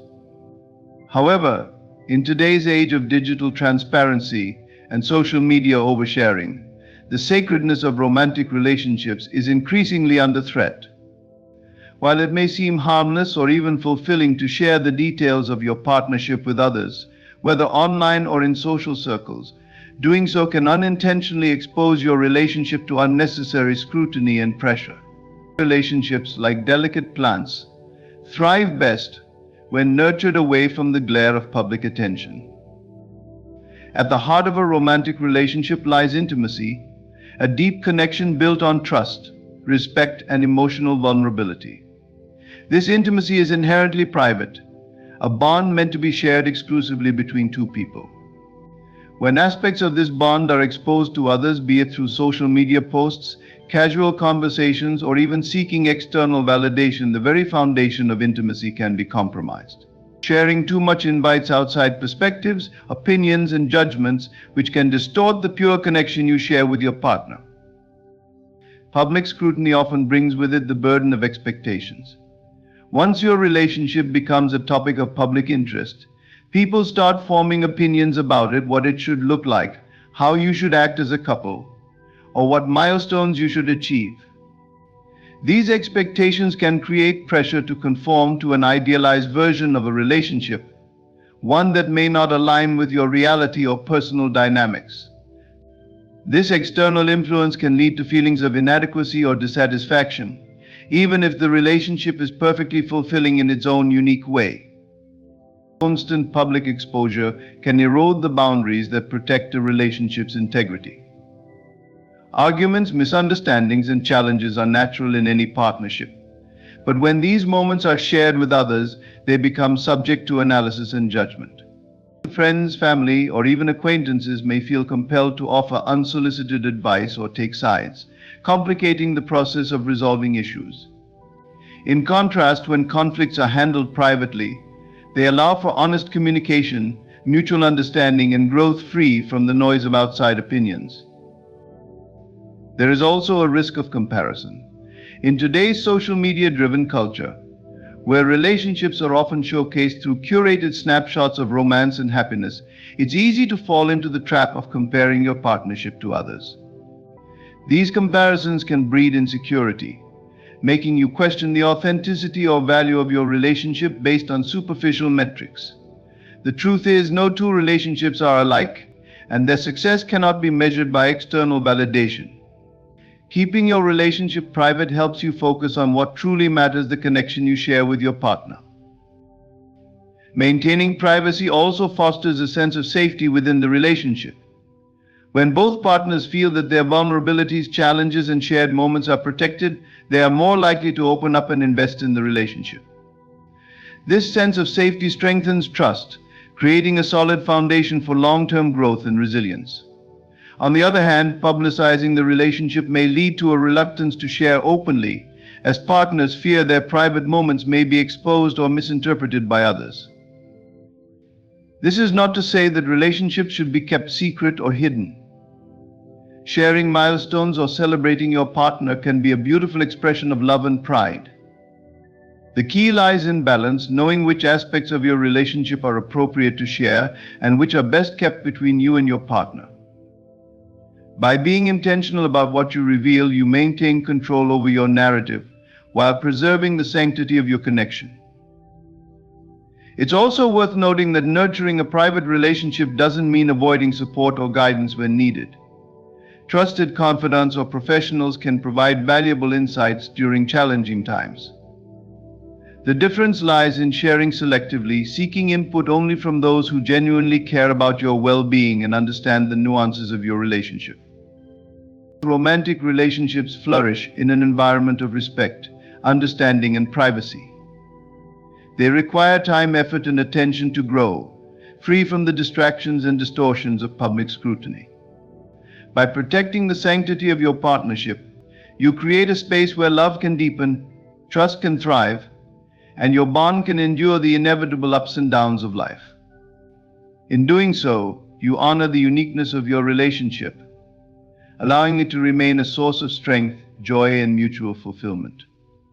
Acts of kindness and good deeds are among the most powerful ways to create positive change in the world. They embody the essence of humanity, reminding us of our shared responsibility to care for one another. However, the authenticity of these actions lies not in recognition or applause, but in their sincerity and selflessness. True altruism requires humility, a commitment to doing good for its own sake, rather than for external validation. When we advertise our good deeds, we risk diminishing their impact and transforming them into acts of self-promotion rather than genuine care. The value of a good deed stems from its purity. When an act of kindness is performed with no expectation of reward or acknowledgement, it resonates deeply with both the giver and the receiver. It becomes a testament to the beauty of giving for the sake of giving, free from ego or ulterior motives. Sharing or publicizing such deeds, however, can shift the focus away from the act itself and onto the individual who performed it. This shift may inadvertently undermine the original intent, reducing the deed to a means of garnering praise or admiration. Publicizing good deeds also risks creating a culture of performative altruism. In today's interconnected world, where social media often serves as a stage for personal branding, the line between genuine kindness and self-serving gestures can blur. When acts of kindness are showcased for likes, shares, or public recognition, they can lose their authenticity. This performative approach may inspire skepticism rather than encouragement, leading people to question the motivations behind the actions. True kindness, on the other hand, has the power to inspire silently, leaving a lasting impression without the need for fanfare. Advertising good deeds can inadvertently place pressure on the recipient. When kindness is made public, the individual on the receiving end may feel obligated to express gratitude in a way that aligns with the expectations of the audience rather than their genuine feelings. This dynamic can strip the act of its intended simplicity, making the recipient feel like a participant in someone else's narrative rather than the beneficiary of a heartfelt gesture. By keeping kindness private, we preserve the dignity of those we help, allowing them to receive without the weight of public scrutiny. In giving also allows us to stay focused on the true purpose of our actions. The act of helping others should be driven by compassion and a desire to make a difference, not by a need for recognition. When we perform good deeds quietly, we shift the emphasis from ourselves to the impact of the action. This perspective fosters a deeper connection to the act of giving and helps us cultivate a sense of gratitude for the opportunity to contribute to the well-being of others. There is also a profound personal benefit to practicing humility and kindness. When we give without seeking acknowledgement, we free ourselves from the influence of external opinions. This freedom allows us to focus on what truly matters, making a meaningful difference in the lives of others. The joy and fulfillment that come from such acts are internal and enduring, untouched by the fleeting nature of public validation. This is not to say that acts of kindness should always remain hidden. In some cases, sharing stories of generosity can inspire others to act and create a ripple effect of positivity. However, the intention behind such sharing is key. If the goal is to uplift and motivate, rather than to draw attention to oneself, the act retains its integrity. Even then, it is often more effective to highlight the cause or the impact of the action rather than the individual performing it. The greatest acts of kindness are those performed in silence with no expectation of reward. They stem from a place of genuine empathy and a desire to contribute to the greater good. By resisting the urge to advertise our good deeds, we honor their true essence, allowing them to stand as pure expressions of love, care, and humanity. In doing so, we not only preserve the authenticity of our actions, but also set an example of humility and selflessness that has the power to inspire others to give from the heart. In conclusion, the importance of privacy in our lives cannot be overstated. From personal struggles to financial matters, family dynamics, romantic relationships, and even the good deeds we perform, there is immense value in keeping certain aspects of our lives private. In 2025, as we navigate a world that constantly encourages oversharing, it is crucial to protect the sanctity of our most personal experiences. Maintaining privacy allows us to preserve our integrity, foster genuine connections, and nurture our growth. It empowers us to make decisions based on our own values and priorities without the interference of external pressures or judgments. By being selective about what we share and with whom, we honor the authenticity and depth of our lives, ensuring that the things that matter most remain protected. Thank you for your time and attention today. May we all find the courage to preserve the privacy and sanctity of the most meaningful parts of our lives in this ever-connected world. Wealth is not something you find, it is something you create. The journey to becoming super rich begins not with your bank account, but with your mind. Your thoughts, beliefs, and focus are the invisible forces that shape your reality. If you truly wish to transform your financial destiny, it is time to shift your focus inward. Start by recognizing the immense power of your imagination. The world outside is only a reflection of the world within. When you close your eyes and imagine yourself living in abundance, walking through a luxurious home, feeling the joy of financial freedom, or giving generously to others, you are planting the seeds of wealth in your subconscious mind. But here is the key: do not merely see it, feel it. Feel as though you are already super rich. Let the emotions of success and security flood your being. The universe responds not to empty wishes, but to the vibrational power of belief. Assume the identity of a wealthy person, and the world will rise to meet your vision. You must also learn to detach from the illusion of lack. The more you focus on what you do not have, the more you perpetuate scarcity in your life. Instead, cultivate a sense of gratitude. Be thankful for every small sign of abundance, for gratitude magnifies the good in your life and draws more of it to you. The path to riches does not require struggle or competition. It requires alignment. Quietly and persistently align your thoughts with the life you desire. Do not seek validation from others, for wealth creation is a deeply personal journey. Trust that the power within you is sufficient to manifest your dreams. So persist. The visible world may test your faith, but your persistence is the bridge between imagination and reality. Hold your vision unwaveringly, and what once seemed impossible will become inevitable. This is the secret to becoming super rich, not by chasing money, but by changing your focus. Wealth is not a destination, it is a state of mind. Shift your focus, and watch as the riches you desire flow effortlessly into your life. Your external reality is a faithful reflection of your internal beliefs. This is not a poetic metaphor, but a fundamental truth of existence. Everything you see, experience, and possess in the physical world is a direct manifestation of the thoughts and assumptions you consistently entertain. If you desire wealth, it is not enough to chase after it in the external world. You must first cultivate the mindset of a wealthy person within. The mind is not just a tool for solving problems, it is the creative force behind every aspect of your life. It is the birthplace of all riches. To understand this, consider the law that governs reality. You can never rise above the limitations you impose upon yourself in your mind. A person who believes they are destined for financial struggle will unconsciously create circumstances to validate that belief. Even when opportunities for wealth appear, they may not recognize or seize them because their internal state does not align with abundance. Conversely, someone who deeply believes in their own prosperity will find that life consistently presents avenues for financial growth, often in unexpected ways.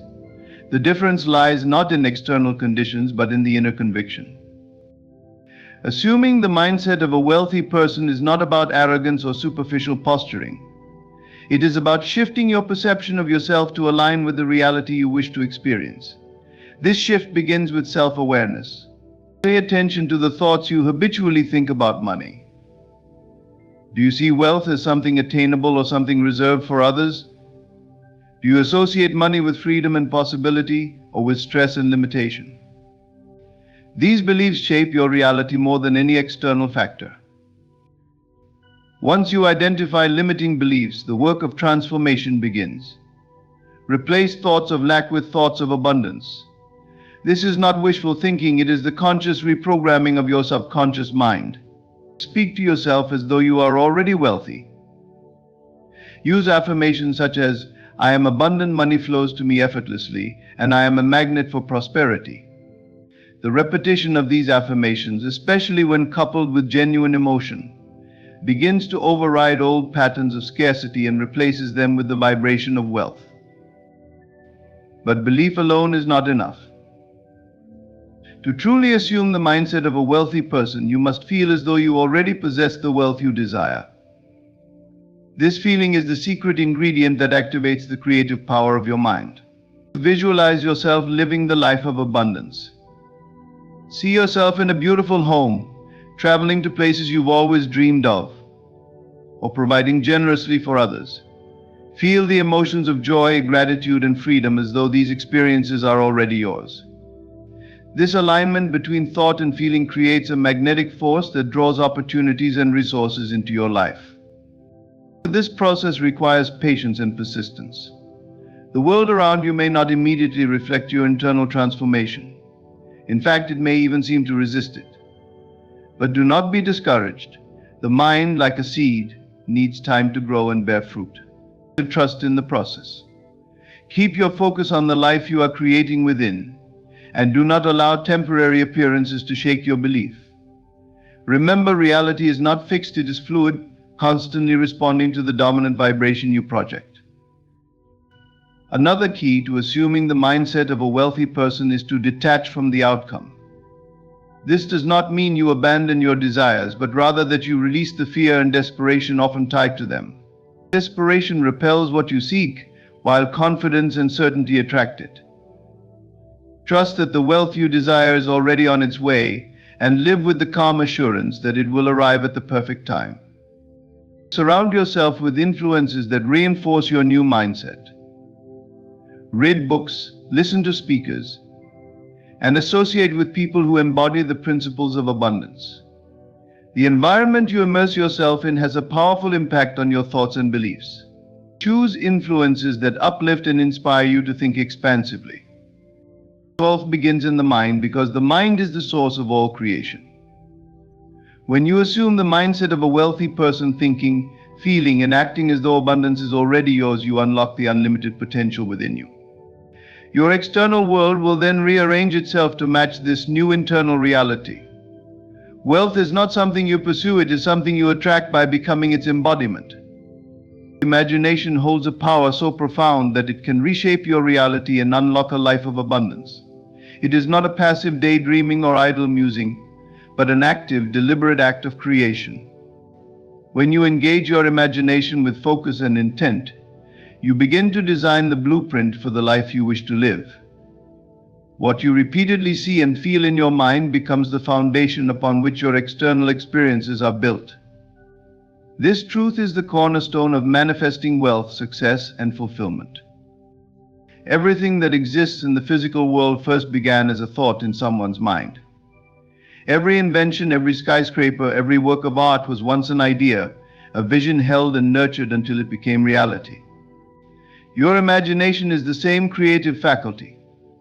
It is your ability to mentally construct the life you desire and bring it into being. This is not a trivial exercise, but the very essence of creation. To harness the power of focused imagination, you must begin with clarity. What is it that you truly desire? Be specific. Vague wishes lead to vague results. If it is wealth you seek, visualize the exact experiences, possessions, or freedoms that wealth represents to you. See yourself living in the home of your dreams, traveling to beautiful places, or experiencing the joy of financial security. Your imagination needs clear and vivid images to work with, as these images will form the blueprint for your reality. Once you have clarity, engage your senses in the act of imagination. See the details of your vision as though they are already real. Feel the textures, hear the sounds, and even smell the environment. The more vividly you can immerse yourself in this imagined reality, the more powerful the effect on your subconscious mind. Your subconscious does not distinguish between what is imagined and what is real. It accepts your mental images as truth and begins to align your external world to match them. Feeling is the key that activates this process.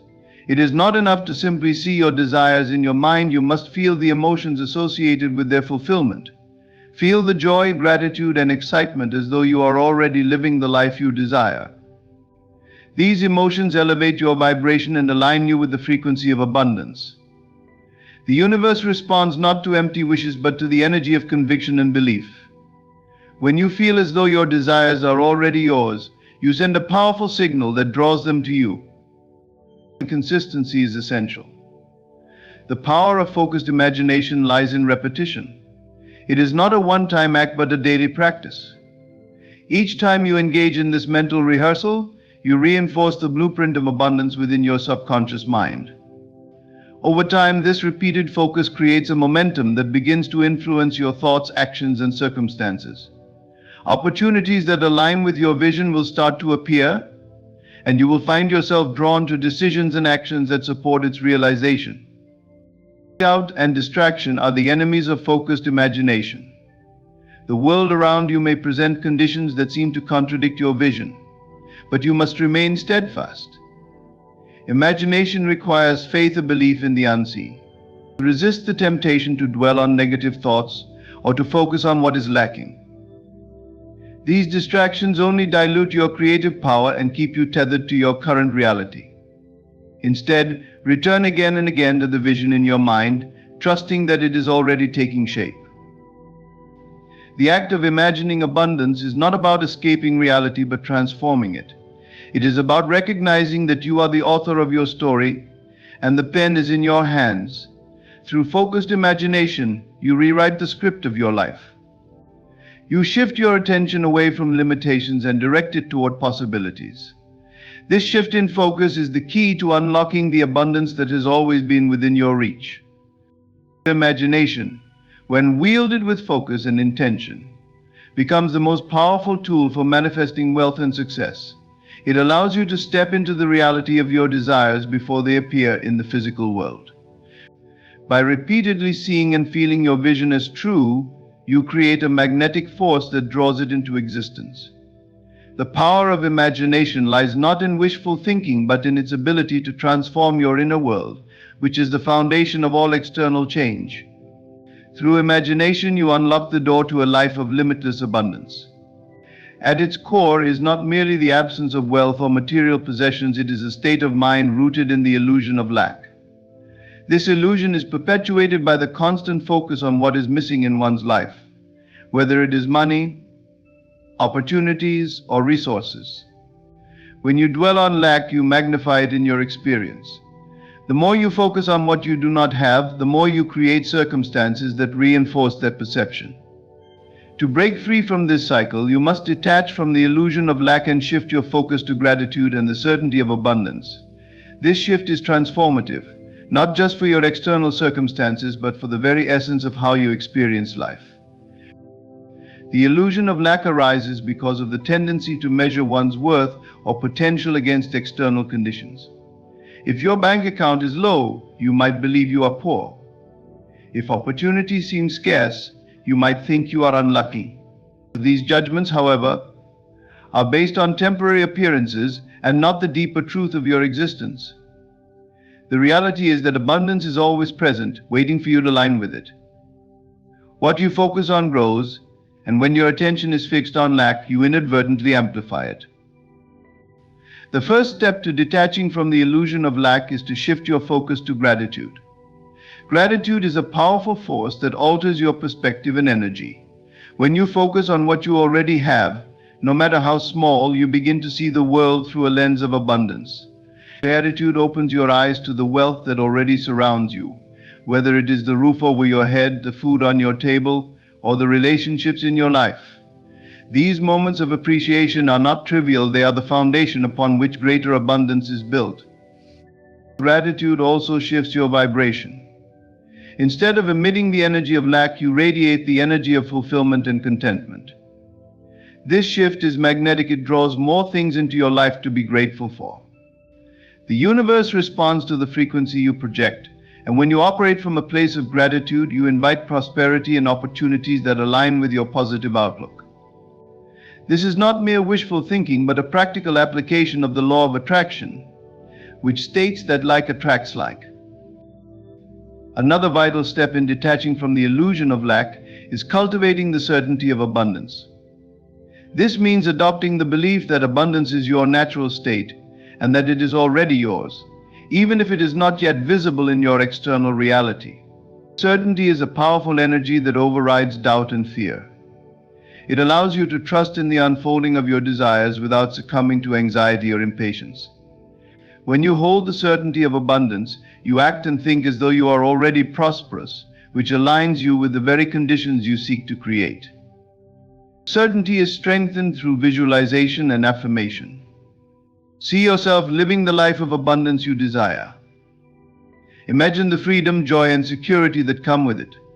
Feel the emotions of already having what you seek, and affirm your connection to infinite resources.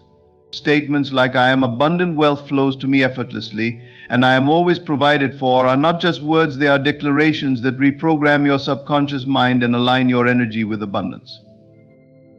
Letting go of the illusion of lack also requires detachment from appearances. External conditions may not immediately reflect your inner shift, but you must not let this discourage you. Understand that what you see in the present moment is the result of past thoughts and beliefs. By changing your focus now, you are setting the stage for a new reality to unfold. Detachment does not mean indifference, but rather trusting in the process and refusing to be swayed by temporary setbacks. Practice generosity, even in small ways. Giving from a place of abundance, no matter how modest, reinforces the truth that you have enough to share. Generosity breaks the cycle of scarcity thinking and creates a flow of energy that invites more into your life. When you give, you affirm that there is always more than enough, and this mindset attracts wealth and opportunities. Poverty is an illusion that dissolves when you shift your focus from lack to gratitude and certainty. By embracing the wealth that already exists in your life, visualizing the abundance you desire, and trusting in the unfolding of your path, you create the conditions for prosperity to manifest. The external world is a reflection of your inner state, and when you align with the energy of abundance, you break free from the illusion of lack and step into the infinite riches that are your birthright. True wealth is not found in chasing after it, nor is it a destination that exists outside of yourself. Instead, wealth begins within, in the state of mind and heart that feels as though your desires are already fulfilled. The secret to manifesting riches lies not in endless striving, but in embodying the feeling of already having received what you seek. When you cultivate this state of being, when you truly feel the freedom, joy, and confidence of being super rich, you set into motion powerful forces that align your external circumstances with your inner reality. The essence of creation lies in emotion. What you feel deeply and consistently becomes the blueprint for your life. If you feel lack, struggle, or desperation, you unconsciously reinforce those conditions. Conversely, when you feel abundant, grateful, and at peace, you attract experiences that mirror those emotions. This is not mere theory, it is a law of existence. The outer world reflects the inner state, and by embodying the feelings of wealth and prosperity, you draw those realities into your life.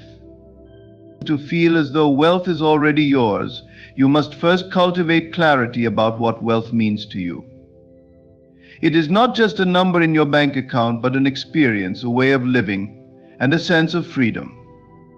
What does being super rich feel like to you? Does it feel like the weight of worry lifting off your shoulders?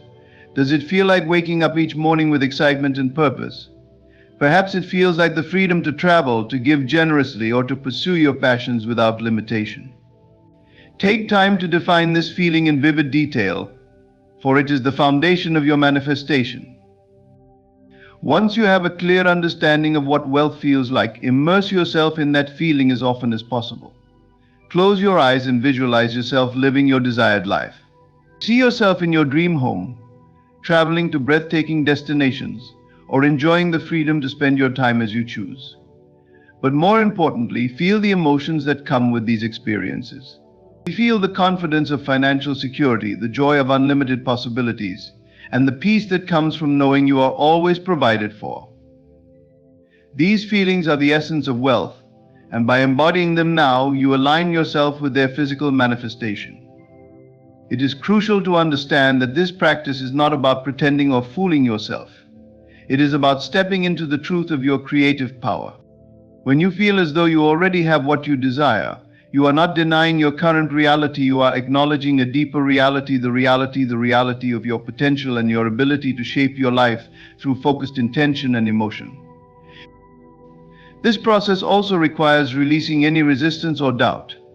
The mind may try to convince you that you are deluding yourself, pointing to external circumstances as proof that you are not yet wealthy. But external circumstances are the result of past thoughts and feelings. They do not define your present or future potential. To feel as though wealth is already yours, you must trust in the unseen and have faith in the process. This faith is not blind, it is rooted in the understanding that the universe responds to the energy you emit, and that your feelings are the driving force behind creation. As you practice feeling wealthy, you will notice shifts not only in your external circumstances but also in your behavior and mindset. You will begin to make decisions from a place of abundance rather than fear. Opportunities that align with your vision will appear, and you will feel drawn to take inspired action. This is the natural result of aligning with the energy of having rather than lacking. One of the most powerful aspects of this practice is its ability to transform your relationship with money. Instead of seeing money as something you must chase or hoard, you begin to see it as a natural and abundant resource that flows effortlessly into your life. You no longer cling to it out of fear but use it freely and joyfully, knowing that there is always more where it came from. This shift in perspective not only attracts more wealth but also allows you to experience it fully and without anxiety. The feeling as though wealth is already yours is about embodying the state of being that you desire. It is about stepping into the version of yourself that is confident, joyful, and free. This state of being is not something you achieve after wealth arrives, it is the very condition that invites wealth into your life. By aligning your emotions with the reality you wish to create, you unlock the door to abundance and allow your outer world to reflect the richness that already exists within you. The most profound changes in life often occur in silence. The law of assumption, a principle of manifestation, works not through loud declarations or public displays, but through the quiet, unwavering alignment of your inner world with the reality you desire. When you assume the feeling of already having what you seek and hold that assumption with conviction, the universe begins to rearrange itself to fulfill your vision. This process is subtle yet powerful, and its strength lies in its silence. Silence is not a void, it is a space of power and creation. It is within the stillness of your mind and heart that you plant the seeds of your desires. Broadcasting your dreams to the world may seem tempting, especially in a culture that values external validation. But sharing your intentions too widely can dilute their energy. Every time you seek approval or acknowledgement for your dreams, you risk introducing doubt or conflicting energies into your process. Silence safeguards your vision, allowing it to take root and grow without interference. The law of assumption begins with a simple yet profound shift in awareness. You must assume that what you desire is already yours. This is not about pretending or wishful thinking, it is about embodying the state of being that matches your desired reality. For example, if you seek financial abundance, assume the feelings of confidence, security, and freedom that come with having wealth. If you desire love, assume the feelings of joy, fulfillment, and connection that a loving relationship brings. By aligning your inner state with your desired outcome, you create a powerful resonance that draws that reality into your life. This process requires no external display.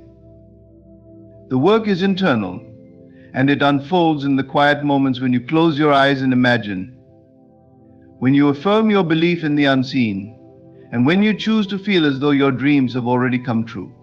In silence, you bypass the noise of the world and connect directly with the infinite creative power within you. It is here, in the sanctuary of your inner world, that transformation begins. Silence also fosters focus. When you keep your dreams to yourself, you eliminate distractions and protect your energy. External opinions, no matter how well-meaning, can introduce doubt or confusion. Others may not share your vision or understand the depth of your conviction, and their skepticism can create unnecessary resistance. By keeping your intentions private, you maintain clarity and strengthen your belief in their inevitability. The law of assumption works in silence because it relies on the principle of faith. Faith is not loud, it does not seek validation or proof. It is a quiet knowing, a deep trust that what you have assumed as true will manifest in its own time and way. This faith is the foundation of your creative power, and it is nurtured in the absence of external noise. When you act as though your desire is already fulfilled, you signal to the universe that you are ready to receive. The universe responds not to your words or outward actions, but to the energy you radiate. Silence allows you to stay grounded in the present moment. The more you focus on your inner alignment, the less you are swayed by temporary appearances or setbacks. This detachment is crucial because the process of manifestation often involves a gestation period. During this time, the universe is working behind the scenes to bring your vision into reality. Doubt, impatience, or the need to explain your dreams to others can disrupt this process. Silence keeps you anchored in trust and patience. As your assumption begins to manifest outwardly, you will notice subtle shifts in your circumstances. Opportunities will arise, synchronicities will occur, and pathways will open. These changes are the natural result of your inner alignment. You do not need to force or chase them, they will flow to you effortlessly, like a river finding its way to the sea. The quieter you remain, the more attuned you become to these signs, and the easier it is to follow the guidance they provide. The law of assumption is not about convincing the world of your dreams, it is about convincing yourself. When you fully embody the state of your desire, the external world has no choice but to reflect it back to you. This process does not require fanfare or announcement, it thrives in the stillness of your belief and the quiet certainty of your heart. By working in silence, you allow the law of assumption to unfold naturally, bringing your desires into reality with grace and ease. Silence is your ally, your power, and the sacred space where dreams are born and fulfilled. Persistence is the cornerstone of manifestation. It is the unwavering commitment to your vision, the unshakable belief that what you desire is already yours, regardless of what your current reality may suggest. Riches, opportunities, and success are not drawn to fleeting wishes or half-hearted efforts. They are magnetized by a steadfast mind that refuses to waver. To persist is to claim your power as a creator and to trust the process, knowing that the reality you hold within will inevitably materialize in the world around you.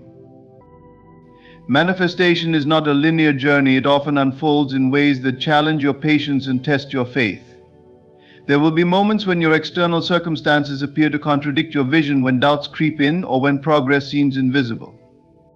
These are the moments that define your success, for it is during these times that persistence becomes your greatest ally. To persist does not mean forcing or controlling, it means maintaining your inner alignment with your desired outcome, even when the evidence is not yet visible. The law that governs creation responds not to fleeting desires, but to sustained focus and belief. When you persist in holding your vision, you send a clear and consistent signal to the universe. This signal is not only about what you want, but about who you are. By persisting, you affirm that you are the person who already has what you seek. This is the essence of manifestation, not seeking to acquire something outside yourself, but embodying the state of already having it. The universe does not resist this, it harmonizes with your assumption and orchestrates the circumstances necessary to bring it into your experience. Temporary appearances are just that, temporary. They are the remnants of your past thoughts and beliefs, and they hold no power over your present or future unless you give it to them. To persist is to see beyond these appearances and to remain anchored in your vision. When you encounter setbacks or delays, remind yourself that they are not failures but stepping stones. Each challenge is an opportunity to strengthen your faith and deepen your alignment with your desire. The key is not to let these temporary conditions deter you from your path. Persistence also requires patience. The gestation period for your desires varies depending on the clarity of your vision, the intensity of your belief, and the alignment of circumstances. Just as a seed takes time to grow into a tree, your manifestations require time to unfold. Impatience can disrupt this process by introducing doubt or by causing you to shift your focus. Trust that everything is happening in its perfect time and way, even if you cannot yet see the results. Maintaining your vision in the face of contrary appearances also involves mastering your thoughts and emotions. Negative thoughts and feelings may arise, but they do not have to define your state of being. When doubts surface, acknowledge them without resistance, and then gently redirect your focus to your desired outcome. Visualization, affirmation, and gratitude are powerful tools that can help you stay aligned with your vision. By repeatedly immersing yourself in the feeling of already having what you desire, you reinforce your belief and strengthen your connection to your goal. One of the most powerful aspects of persistence is its ability to transform your identity. The longer you hold your vision, the more you become the person who naturally lives that reality. This shift in identity is crucial because it aligns your thoughts, actions, and energy with the life you seek to create. When you persist, you are not just waiting for something to happen, you are actively becoming the embodiment of your desire. This inner transformation is what allows your external world to change in response. Persistence is not about perfection, it is about consistency.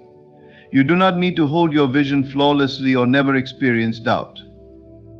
What matters is your ability to return to your belief time and time again. Each moment you choose faith over fear, hope over despair, and certainty over doubt, you strengthen your connection to your desired reality.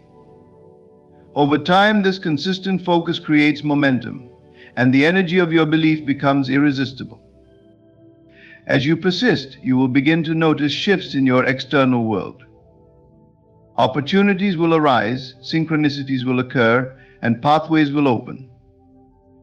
These signs are not coincidences, they are the universe responding to your persistence. Celebrate these moments as confirmations of your power, and let them fuel your faith. The more you persist, the closer you come to the full manifestation of your vision. Persistence is an act of self-love and self-respect. It is a declaration that your dreams are worth the effort and that you are worthy of the life you desire. By refusing to waver in your belief, you honor the creative power within you and demonstrate your trust in the process of life. Riches, success, and fulfillment are not reserved for the lucky few, they are the natural result of a mind that persists in its vision. Hold your belief, no matter what, and watch as your persistence transforms your world. In conclusion, the journey to manifesting true wealth is not about chasing after riches, but aligning your inner world with the reality you desire. It begins with recognizing that wealth starts in the mind, where your beliefs and thoughts shape the reality you experience. By focusing your imagination on your desired outcome, detaching from the illusion of lack, and assuming the feeling of already having what you want, you set the stage for abundance to flow into your life. The law of assumption works in silence, and the power of persistence ensures that despite temporary setbacks or appearances, your vision will ultimately manifest. Wealth is not a distant goal to be reached, it is a state of mind to be embodied. Persistently hold your vision, trust the process, and know that the universe will conspire to bring your desires into reality. Thank you for your time and attention. May you step forward with unwavering belief, knowing that everything you desire is already on its way to you. Keep your focus, stay persistent, and watch as your dreams come to life. Thank you.